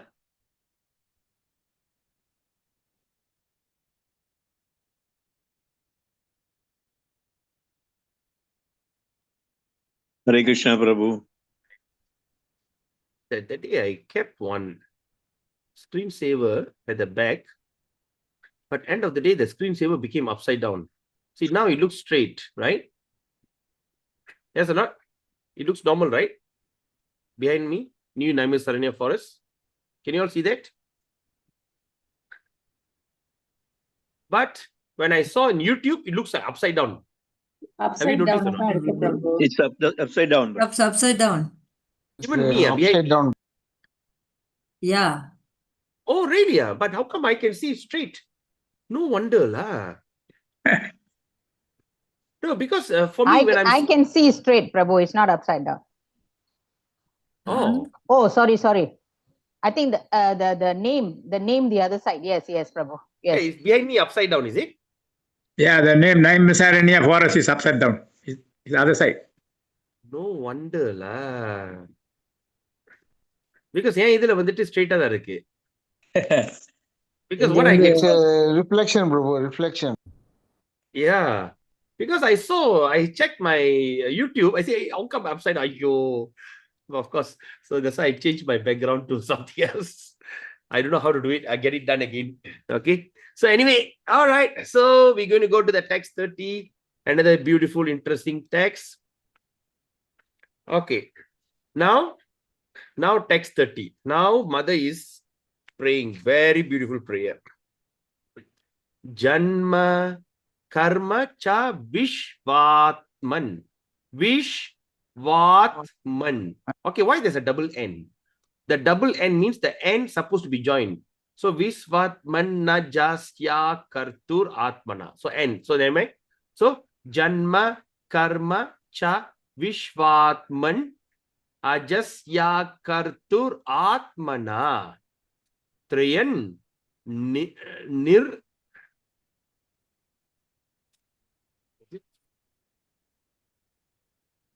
Oh, there's a R. Nir. Why there's a dash on top? First time I'm seeing. Triyan nir. You have to press the word.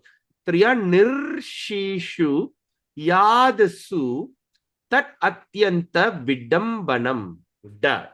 Vidambanam. And you see a dot, we put da. Dot. When there's no dot, vidambanam. All right? So that's vidambanam. Janma karma cha vishvatman najasya kartur atmana triyan nirshishu yadasu yatatyanta vidambanam. Janma karma cha vishvatman najasya kartur atmana triyan nirshishu yadasu tat atyanta vidambanam. Anybody like to read that verse? Prabhu.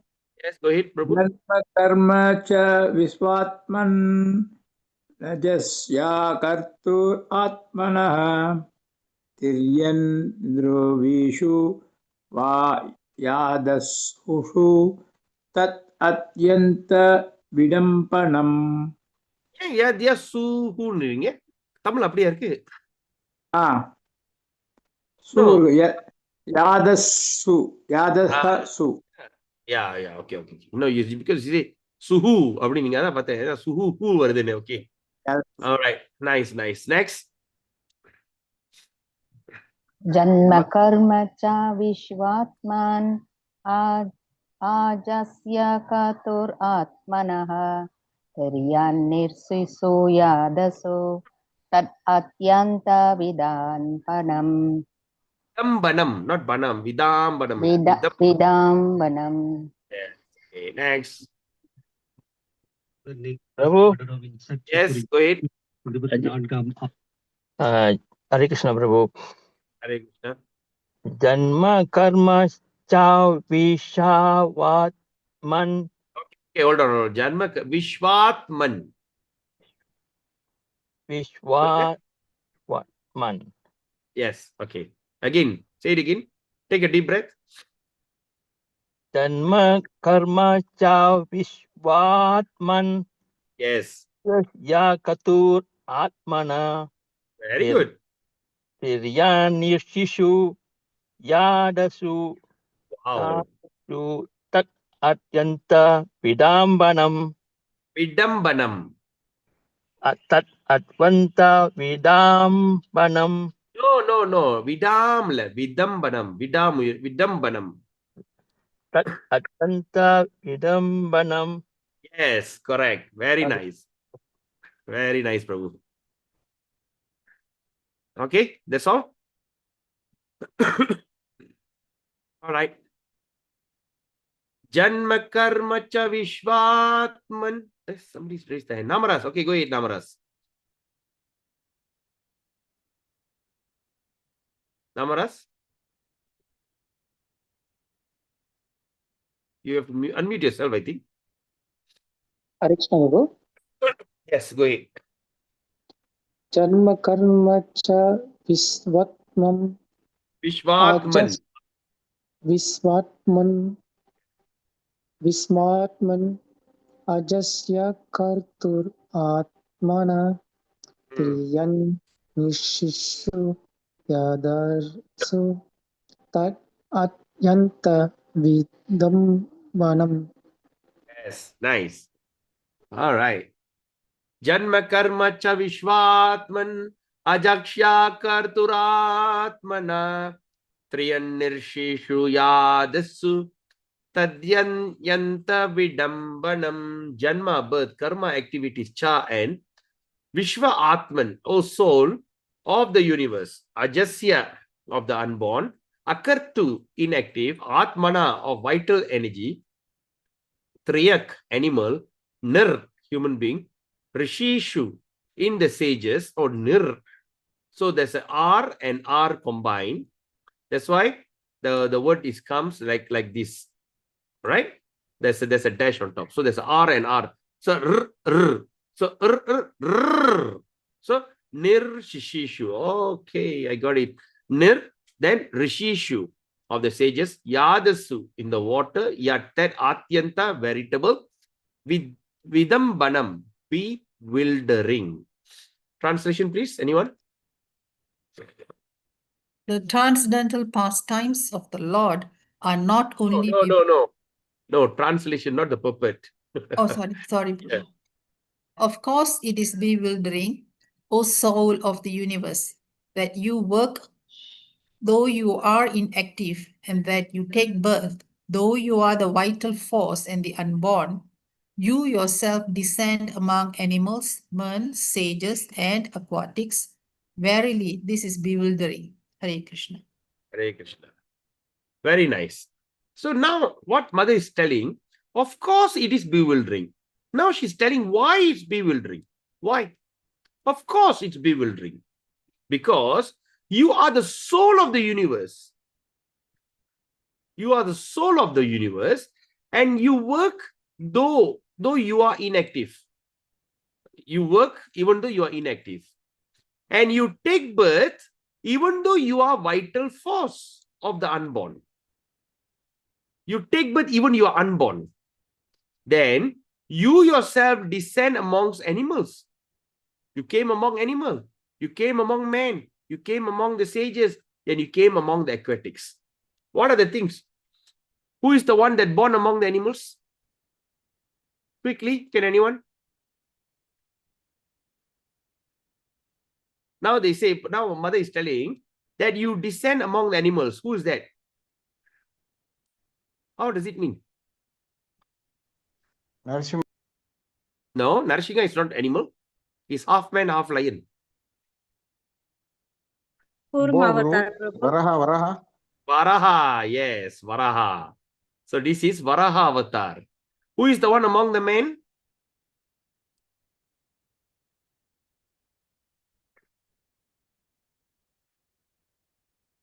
What's the form of Krishna that came among the men? Of course, Krishna lah. Krishna, Ramachandra, right? And among the sages? Who is that among the sages? Lord Parashuram. Vyasadev. Okay, Parshuram, Vyasadev. Who else? Buddha. Huh? Buddha. Lord Buddha. Okay, Buddha. Then Narada Muni, all the sages, right? And what are among the aquatics? Matsya, Matsya, very nice. Matsya, then Kurma. Kurma, yes, Matsya Kurma. So you came down among all these things. I cannot understand. You came among the animals, you came among the men, you came among the sages, and again you came among the aquatics. So when thinking about it, all these verily bewildering. I am so confused. I cannot understand. I'm so bewildered. Right? So now the purport by our Acharya, Srila Prabhupada, he says, wow, he says, the transcendental pastime of the Lord are not only bewildering, but at the same time looks very contradictory. Because we see God means must come in the form of a God, man or sages. But now you come among the animal, you come among these, and some of the worst thing, you come among in between, half man, half lion. That is so bewildering. Huh? Below your waistline, human. You have 2 legs and 2 this thing look like a human. By the leg, you got a claw like a lion. Then you got a body like a man. All right, with the 6 packs and everything. But your hand will have a claw like a tiger, like a lion. You got a face, look like a lion. How is that possible? Manidan Padi, Murugam Padi. It's so contradictory. In other words, they are all inconceivable to the limited thinking. Yes, to those who are limited thinking power, the human being. Because the human being only got limited thinking power. The thinking power is according to the circumstances, the place that he born. When the man comes to this world, he comes as a neutral person. But where does he fall to? When he fall upon the aborigine, he becomes aborigine. When the same soul fall into the hand of a king, it becomes the prince. And of course, according to the time, place, circumstance, the thinking and power and everything is there. Like nowadays, you see, like those who say, like this, we say, like all the people who are aborigines who lives in the jungle, they cannot study. They don't have much intelligence. They have only limited thing. But now we have seen people, aborigines, they become a PhD, they become a doctors, and they become even a scientist. Why? The environment. Right? So thinking, I mean, everything is limited.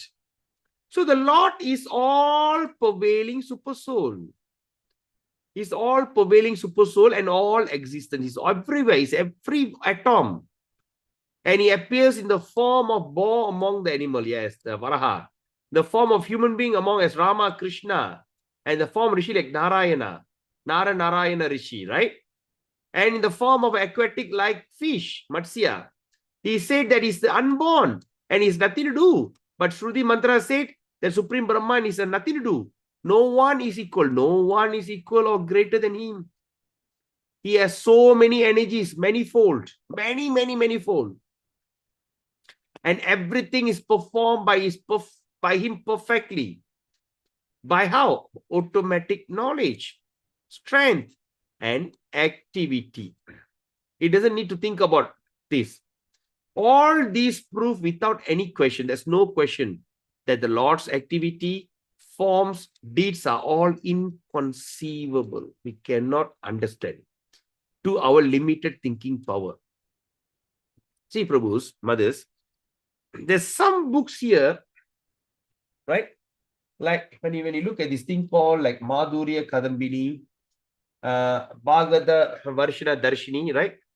This book, Bhagavata, Vishwanath Chakravarti Thakur's Raga Vartma Chandrika. Then this book is like the story of Sanatan Goswami and Tulasi Amrita, then Prema Pradipa. Yes, the book Prema Pradipa. All right, Prema Pradipa by Bhakti Vinod Thakur. You know, when we go on looking at these books, you feel your intelligence stretched to the maximum. You cannot, how can he think like that? How do Bhakti Vinod can think to that level? It like stretching your intelligence, stretching until at one moment you'll get a headache. You say, no, I can't. Even like when you study Chaitanya Charitamrita, even like Bhagavatam purport we are reading, how do Prabhupada can think like this? Right? Because we got a limited thinking, but we cannot. And now we're talking about understanding the Lord. Wow. But because of his inconceivable, powerful, everything seems to be possible for him. At the same time, also possible for his pure devotees. Why? Because Krishna says in Bhagavad Gita, I am that pure devotee. Okay? I am that. Among the devotees, I am the pure devotee, right?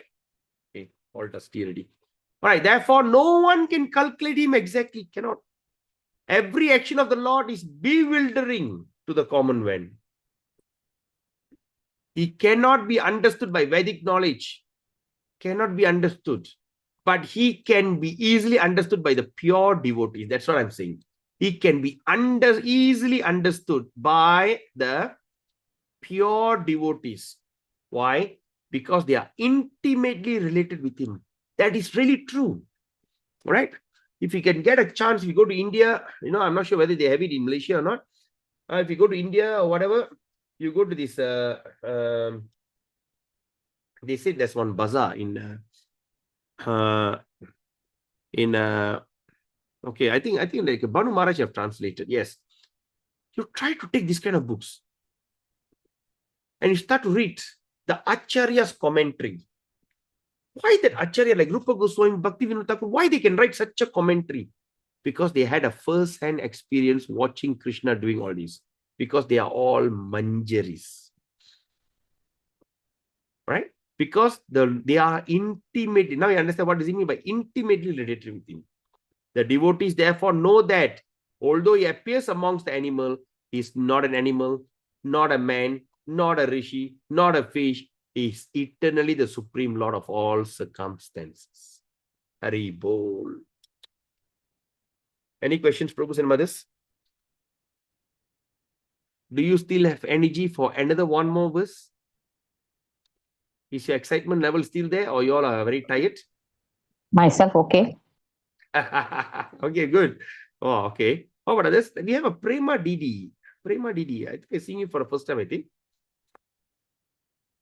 Welcome. Prema Didi. Another one more? Can we do it? Can, Prabhu. Okay, all okay, huh? I think Satyanarayan the Prabhu. Prema Didi is a China devotee. I gave her this morning the link at the temple. I went for Mangala Arati. At 7 o'clock, I was listening to this Ekadasi class. And she was like, the China devotees were all so excited and quickly came near, class. And I said, yeah. Then I told her that we're having Bhagavatam class like this, Monday to Fridays in the morning. So she was so excited. So I couldn't send in WhatsApp because since back in China, they cannot download WhatsApp. Oh. So I gave her the Zoom link. I think she's the one. Her name is Prema Devi Dasi. Yeah. But she understands English, huh? No, she can understand English. She speaks English. Wow. She Okay. spoke to Prema me. Didi, if you are listening, Ni Hao, Si Share. Thank you for joining us. Chinese devotees are such a great inspiration. Oh, yes, Prabhu. I Nanda tell Devi you, Mataji, wonderful. Exactly. That's Yes. what Prabhupada said. Once Chinese take over the bhakti, they conquer the whole world. My So God, they're now, so humble, so devoted. exactly. Simply wonderful to see them. They Wonderful. they give us inspiration actually. Seeing them, the way they act and behave, gives us inspiration. Like last Sunday I was in Todu. Yeah, Prabhu. And they were doing the kirtan, the last kirtan. Yes. Okay. When they did the last kirtan, I saw everybody was standing. All was standing only. But I saw the China devotee were dancing. Yeah. It's a simple kirtan, they'll start to dance in ecstasy. Yes. Very nice, very nice. Thank you. Yeah, All right. So you also give her the update about the program, about Monday to Friday at this time, so that even though they cannot be connected, they can just follow the Zoom. Yes. Sure, Prabhu. But if there's some changes or what, we don't know how to update them. But anyway. Yeah. That's the problem. They cannot download WhatsApp. But they have How about WeChat. YouTube? They can watch YouTube there, is it? Sorry, Prabhu? YouTube. Can they watch YouTube there? Oh yeah, I forgot to ask about YouTube. But Yeah, Zoom, yes, they can have they can download Zoom. They yeah. have Because Zoom. Zoom was invented by a Chinese. Ah, okay, okay. So that's why they're okay with that, I think. Yeah, okay. Wow. All right. Thank you. Thank you, Sishe. All right. So let's continue. The next verse, text 31. Wow, this is going to be very beautiful. Let me look at the raga. What raga? Ayo, sorry, I can recall.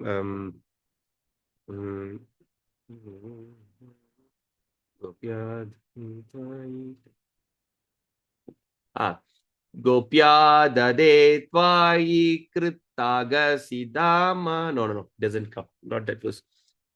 Okay,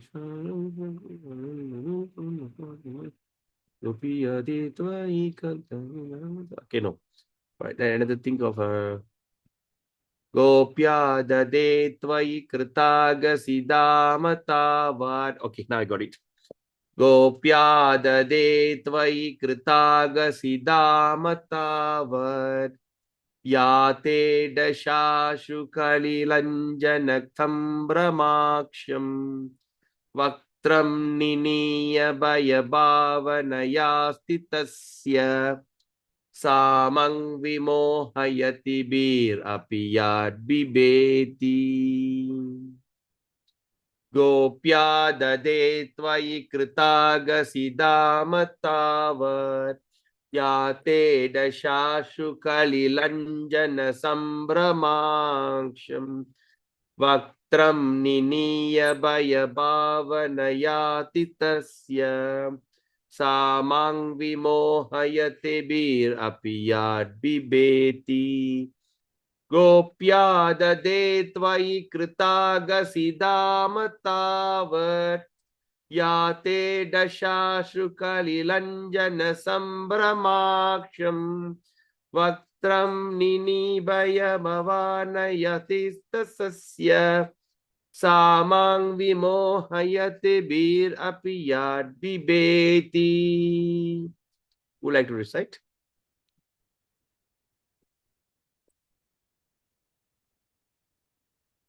I'll try, Prabhu. Yes, go ahead, Mataji. Hare Krishna. Gopi adadi twahi kritaka sidamadavat. Okay, just now let's look at this, Mataji. When you say Kritagasi, the behind Raga ran. Kritaka sidamadavat. Kritagasi. Yes. Okay. Again, read again, Mataji. Such a beautiful verse. Read again. Gopi adadi twahi kritaka sidamadavat. Yate dasastru kalilanjana sambramaksham. Vaktrang niniya bhavanaya sitasya. Samam vimohayati birhapiyat vedi. Beautiful, right? Wonderful. Next. Anyone else? Hare Krishna, Prabhu. Hare Krishna. Go ahead. Bodhi atate tvayi kritagasi damadavat yate dasasru kalilanjana sambramaksham Vaktram niniya bhaya bhavanaya siddhitasya samam vimohayadi abhiyat vivedi. Nice. Next. Anyone else? Gopya dade tvayi kirtaga sidamatavat. Yate dashashtu kalilanjana sambramaksham. Vaktrang niniya bhavanaya stitasya. Samang vimohayati bir apiyat bibeti. Hare Wonderful, Krishna. wonderful. Very nice. Anyone else? Gopya dade tvayi kritaga sidamatavat. Yate dashashu kalilanjana sambramaksham. Vaktram viniya bhavanayat sitasya. Samang vimohayati birapi yad bibeti. Gopi, cowherd lady, Yashoda, Adade took up Tvai on your Kritagasi, creating disturbance by breaking the butter pot. Dama, rope, Tavat, at that time, yeah, that which Te, your Dasha, situation, Ashru Kalila, overflooded with tears, Anjana, ointment, Sambrama, perturbed, Aksham, eyes, Vatram, face, Vinimaya, Niniya, downwards, Baya Bhavanaya, Baya, fear, Baya Bhavanaya, by thoughts of fear, Stitasya, of the situation, Sa, that, Mam, me, Vimohayati, bewilders, Be api, even fear personified, Yat, whom, Bibeti, be afraid of. Translation, please. Please read the translation. Mothers, Krishna Prabhu. Prabhu. Yes, go ahead, Rajendra Prabhu. My dear Krishna, Yasoda took up a rope to bind you when you committed an offense, and your perturbed eyes overflooded with tears, which washed the mascara from your eyes. And you were afraid, though fear personified is afraid of you. This sight is bewildering to me. Hare Krishna Yeah. Prabhu. So now, Mother is telling, Mother Rukmani, I mean, what do you call it? Yasoda. No. Queen Kunti. She's telling, my dear Krishna, she's telling, what is the thing that bewildered her? She said, my dear Krishna, Yashoda took up a rope to bind you. She took the rope to bind you, to tie you.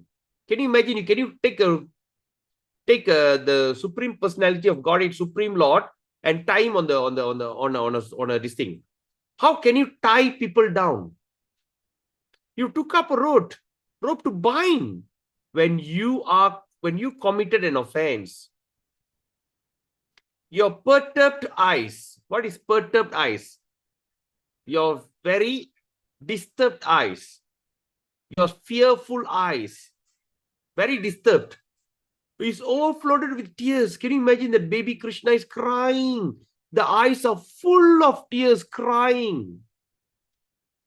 He's in so much of fear with Mother Yashoda, because she have taken the rope, want to tie him to the stone, to the mortar. And imagine, you're so scared here. You, how dare you? So much, I catch him and want to take a rope, Dharma, and want to tie him. And his eyes overflowed with tears. And the tears, what happened? When the tears flow, it washed the mascara from your eyes. You know that mascara, the black things they used to put. Sometimes we see, right, when people start crying, all the mayi will go off, mascara. And all the face became, even it's beautiful dark, and somehow it became even more dark. So mascara washed all your mascaras. And you were so afraid, you're afraid. You're so afraid. And you know what? Even though the fear personified is afraid of you, the fear, the personified of fear is afraid of you. But now it seems that you're so afraid of your mother. And mother says, this sight is bewildering me. I am so confused. I'm bewildered. I say, how can this be? When she think about it, how could there be such a personality, right? Looking at him, this sight is bewildered. Now let's look at the puppet, right? Now, you can feel some ecstatic feeling from our Acharya Srila Prabhupada. Here is another explanation of bewilderment.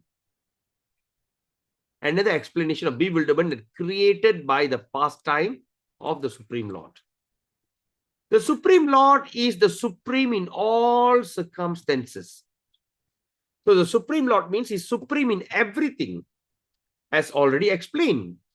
But here is a specific example of the Lord being the supreme and at the same time plaything in the presence of his pure devotee.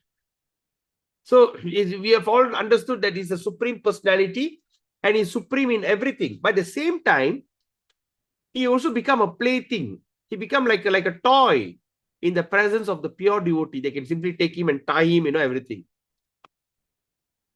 And Prabhupada writes, he said, the Lord's pure devotee, they render service unto the Lord out of the Lord, unalloyed love only. They serve the Lord with unalloyed love. That means there's no combination, there's no condition. I don't have a condition to love you. All right? If I want to love someone, okay, what am I going to get?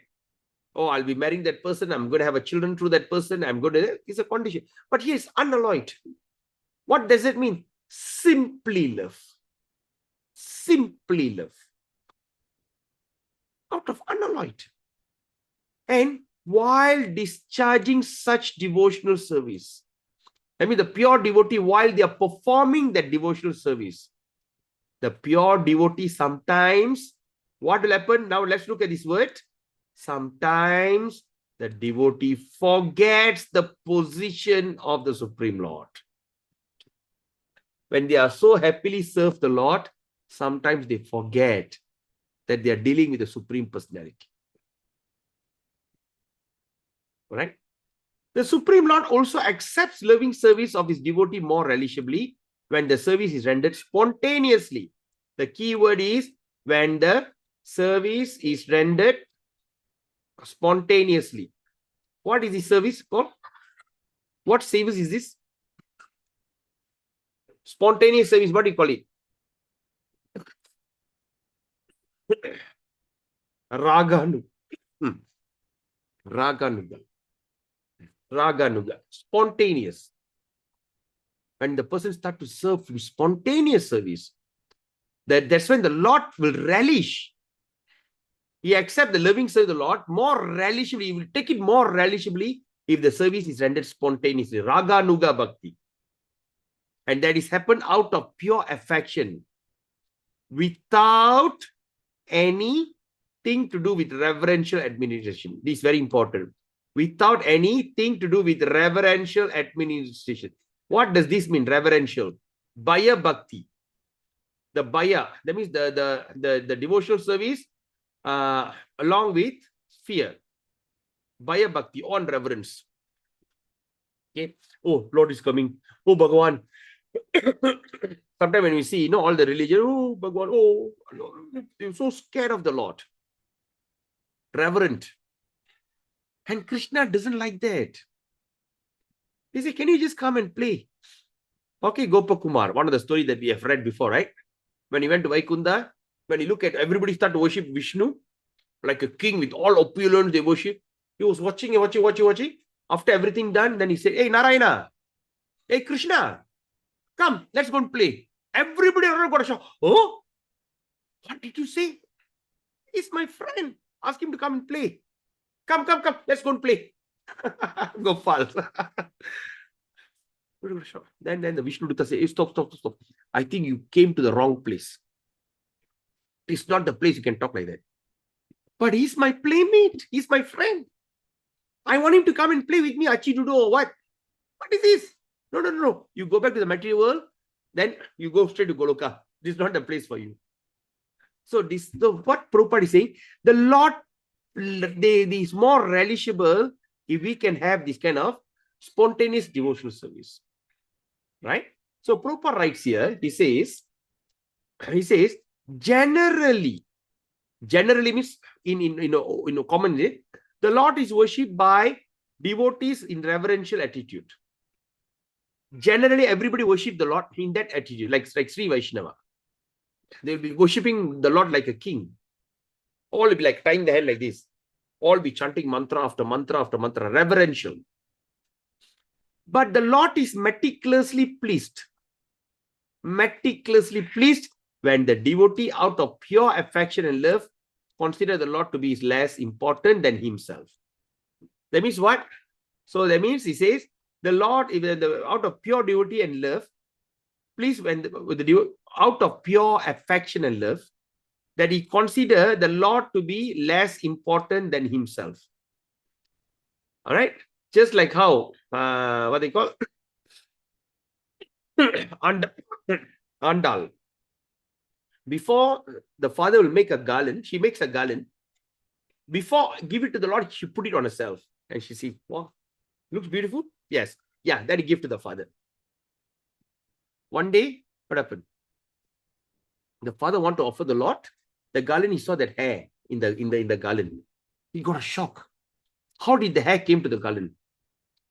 Went back and shouted at the daughter. How can you do that? No, I want to make sure that the thing suits well on the Lord. But eventually she married the Lord. You know, there's a story of Andala in South India. So like that. So sometimes the devotees forget. You know, if you go to Goloka, you say Krishna, Supreme Personality, what do they ask you to go and fly kite? Have you seen Krishna? The Supreme Personality of Godhead, who is the master of all the things, is the Govinda, Adi Purusha, and all they say, hey, who are you talking about? You mean that Krishna, Supreme Lord? Hey, Oda, they ask you to get out. But you go there, you say, have you seen Krishna? Which Krishna? Devaki Putra. Yashomadi Nandan. Right? Krishnaya Vasudevaya. Devaki Nandanaya cha. Nanda Gopa Kumaraya Govi. Oh, that boy. Yeah, he's there. They don't recognize Krishna as a Supreme Personality of God. When you go to ask the gopis, they say they are my boyfriend. Right? When you go to ask the Gopals, they say they are my playmate. When you go to ask the Mother Yashoda, he's my son. Right? They have no time to think that he's a supreme. And Krishna also doesn't want them to come and admire them as a Supreme Personality, because that is his personal abode. He just wants to have fun.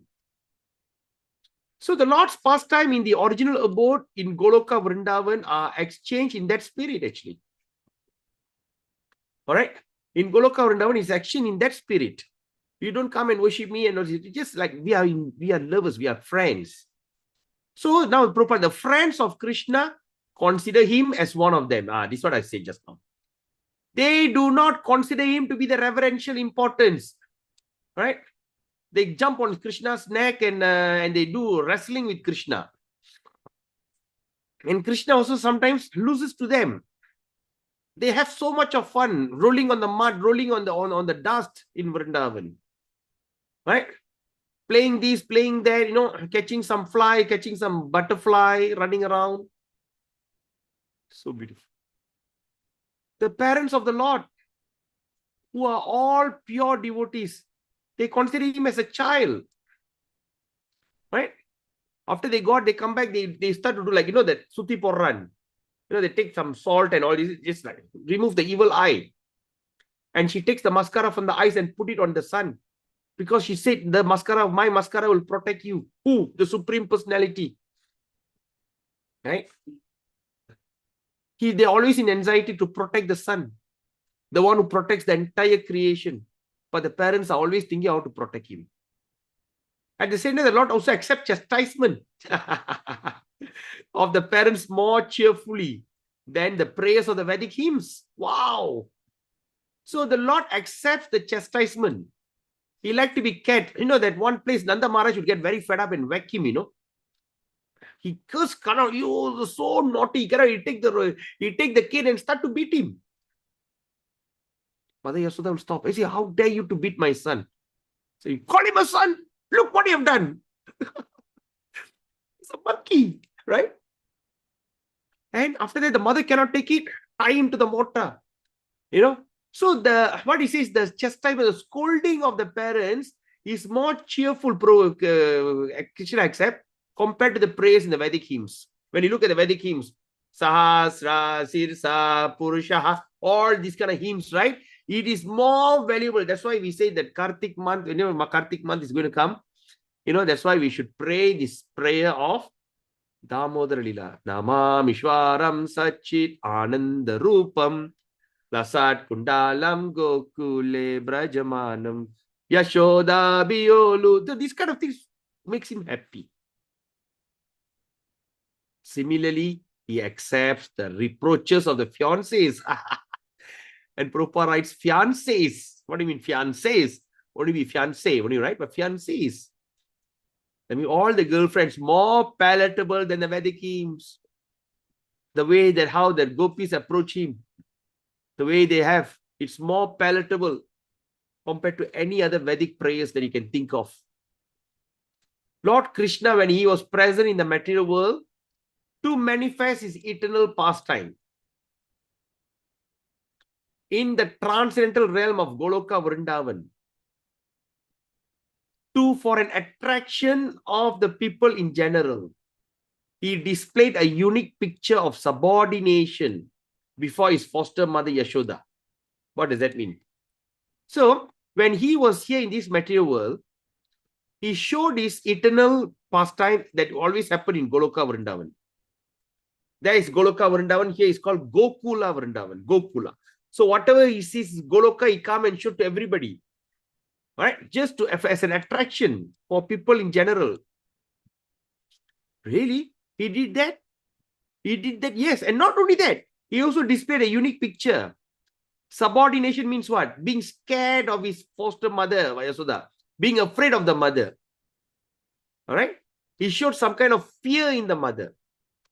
So, the Lord in his natural, childish, playful activities used to spoil and stock butter of Mother Yasoda.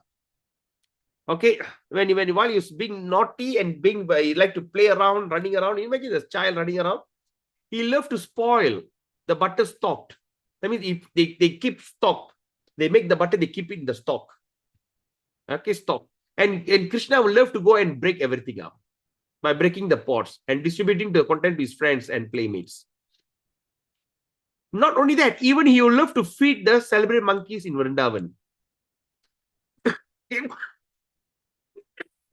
So, he also enjoyed himself in Vrindavan and took advantage of the Lord's munificence. So now, when Mother Yasoda saw these, out of a pure love, she wanted to make a show of punishment for her transcendental child. So what she did? She took a rope. The rope is called Dam, D-A-M-A. So when the thing tied to the stomach, Udara, stomach is called Udara. So she took the rope and tied the stomach. So he took the Dama and tied the Udara. That's why he got the name Damodara. That's how the name Damodara came. So she took the rope and threatened the Lord that she would tie him up. And generally done in ordinary household. Right? Any one of you got tie your children up being very naughty? Anyone done that before? No, Prabhu. Beating, yes. No. No tying up. Oh, but before, because you're scared, if people outside know, they'll sue you for child abuse. Nobody have done that, huh? Ah, okay. Because I used to tie up my children. You know, because my second girl, and after that my son. Because all of them are two years different. So they are so naughty. You know, I've got 4 children. They'll be like to go and disturb them. So we should take the sari and tie them on the gate. So like that. So just like already seeing the rope in the hand, Mother Yashoda, the Lord bowed down, he said, and began to weep. No, mommy, please, no. Just like a child. He started crying. Please, no, no, no. Sometimes, the child be running in fear. No, no, no. The tears rolled down, washing off his black ointment, mascara, smeared about his beautiful eyes. This picture of the Lord is adored by Kunti Devi. This picture was adored. She thought it was so beautiful because she's conscious of the Lord's supreme position. Kunti Devi means what? The one who's talking about this story. So when Kunti Devi is conscious, wow, how can this happen? He is feared often by the fear personified. Even the fear personified is scared of him. And yet is afraid of his mother, who wanted to punish him just like an ordinary man. Kunti was conscious of this exalted position of Krishna, where Yasoda was not. Kunti was conscious, Yashoda was not. So now what Prabhupada says here, he says that Yashoda's position is more exalted than Kunti. Yashoda's position is more exalted. Even Mother Devaki never experienced all that. So Mother Yashoda got the Lord as a child, and the Lord made her to forget altogether that a child was the Lord himself. If Mother Yashoda, Prabhupada say, if Mother Yashoda would have been conscious of that exalted position of the Lord, she would certainly have hesitated to punish the Lord. How dare you? How can you punish the Lord? Right? And suddenly you know that your son is your supreme personality. But she was made to forget this situation. Krishna wants her not to remember that. Because the Lord wanted to make a complete gesture of childishness before the affectionate Yashoda. He just wants to be the child. That's it. He wants to be a baby.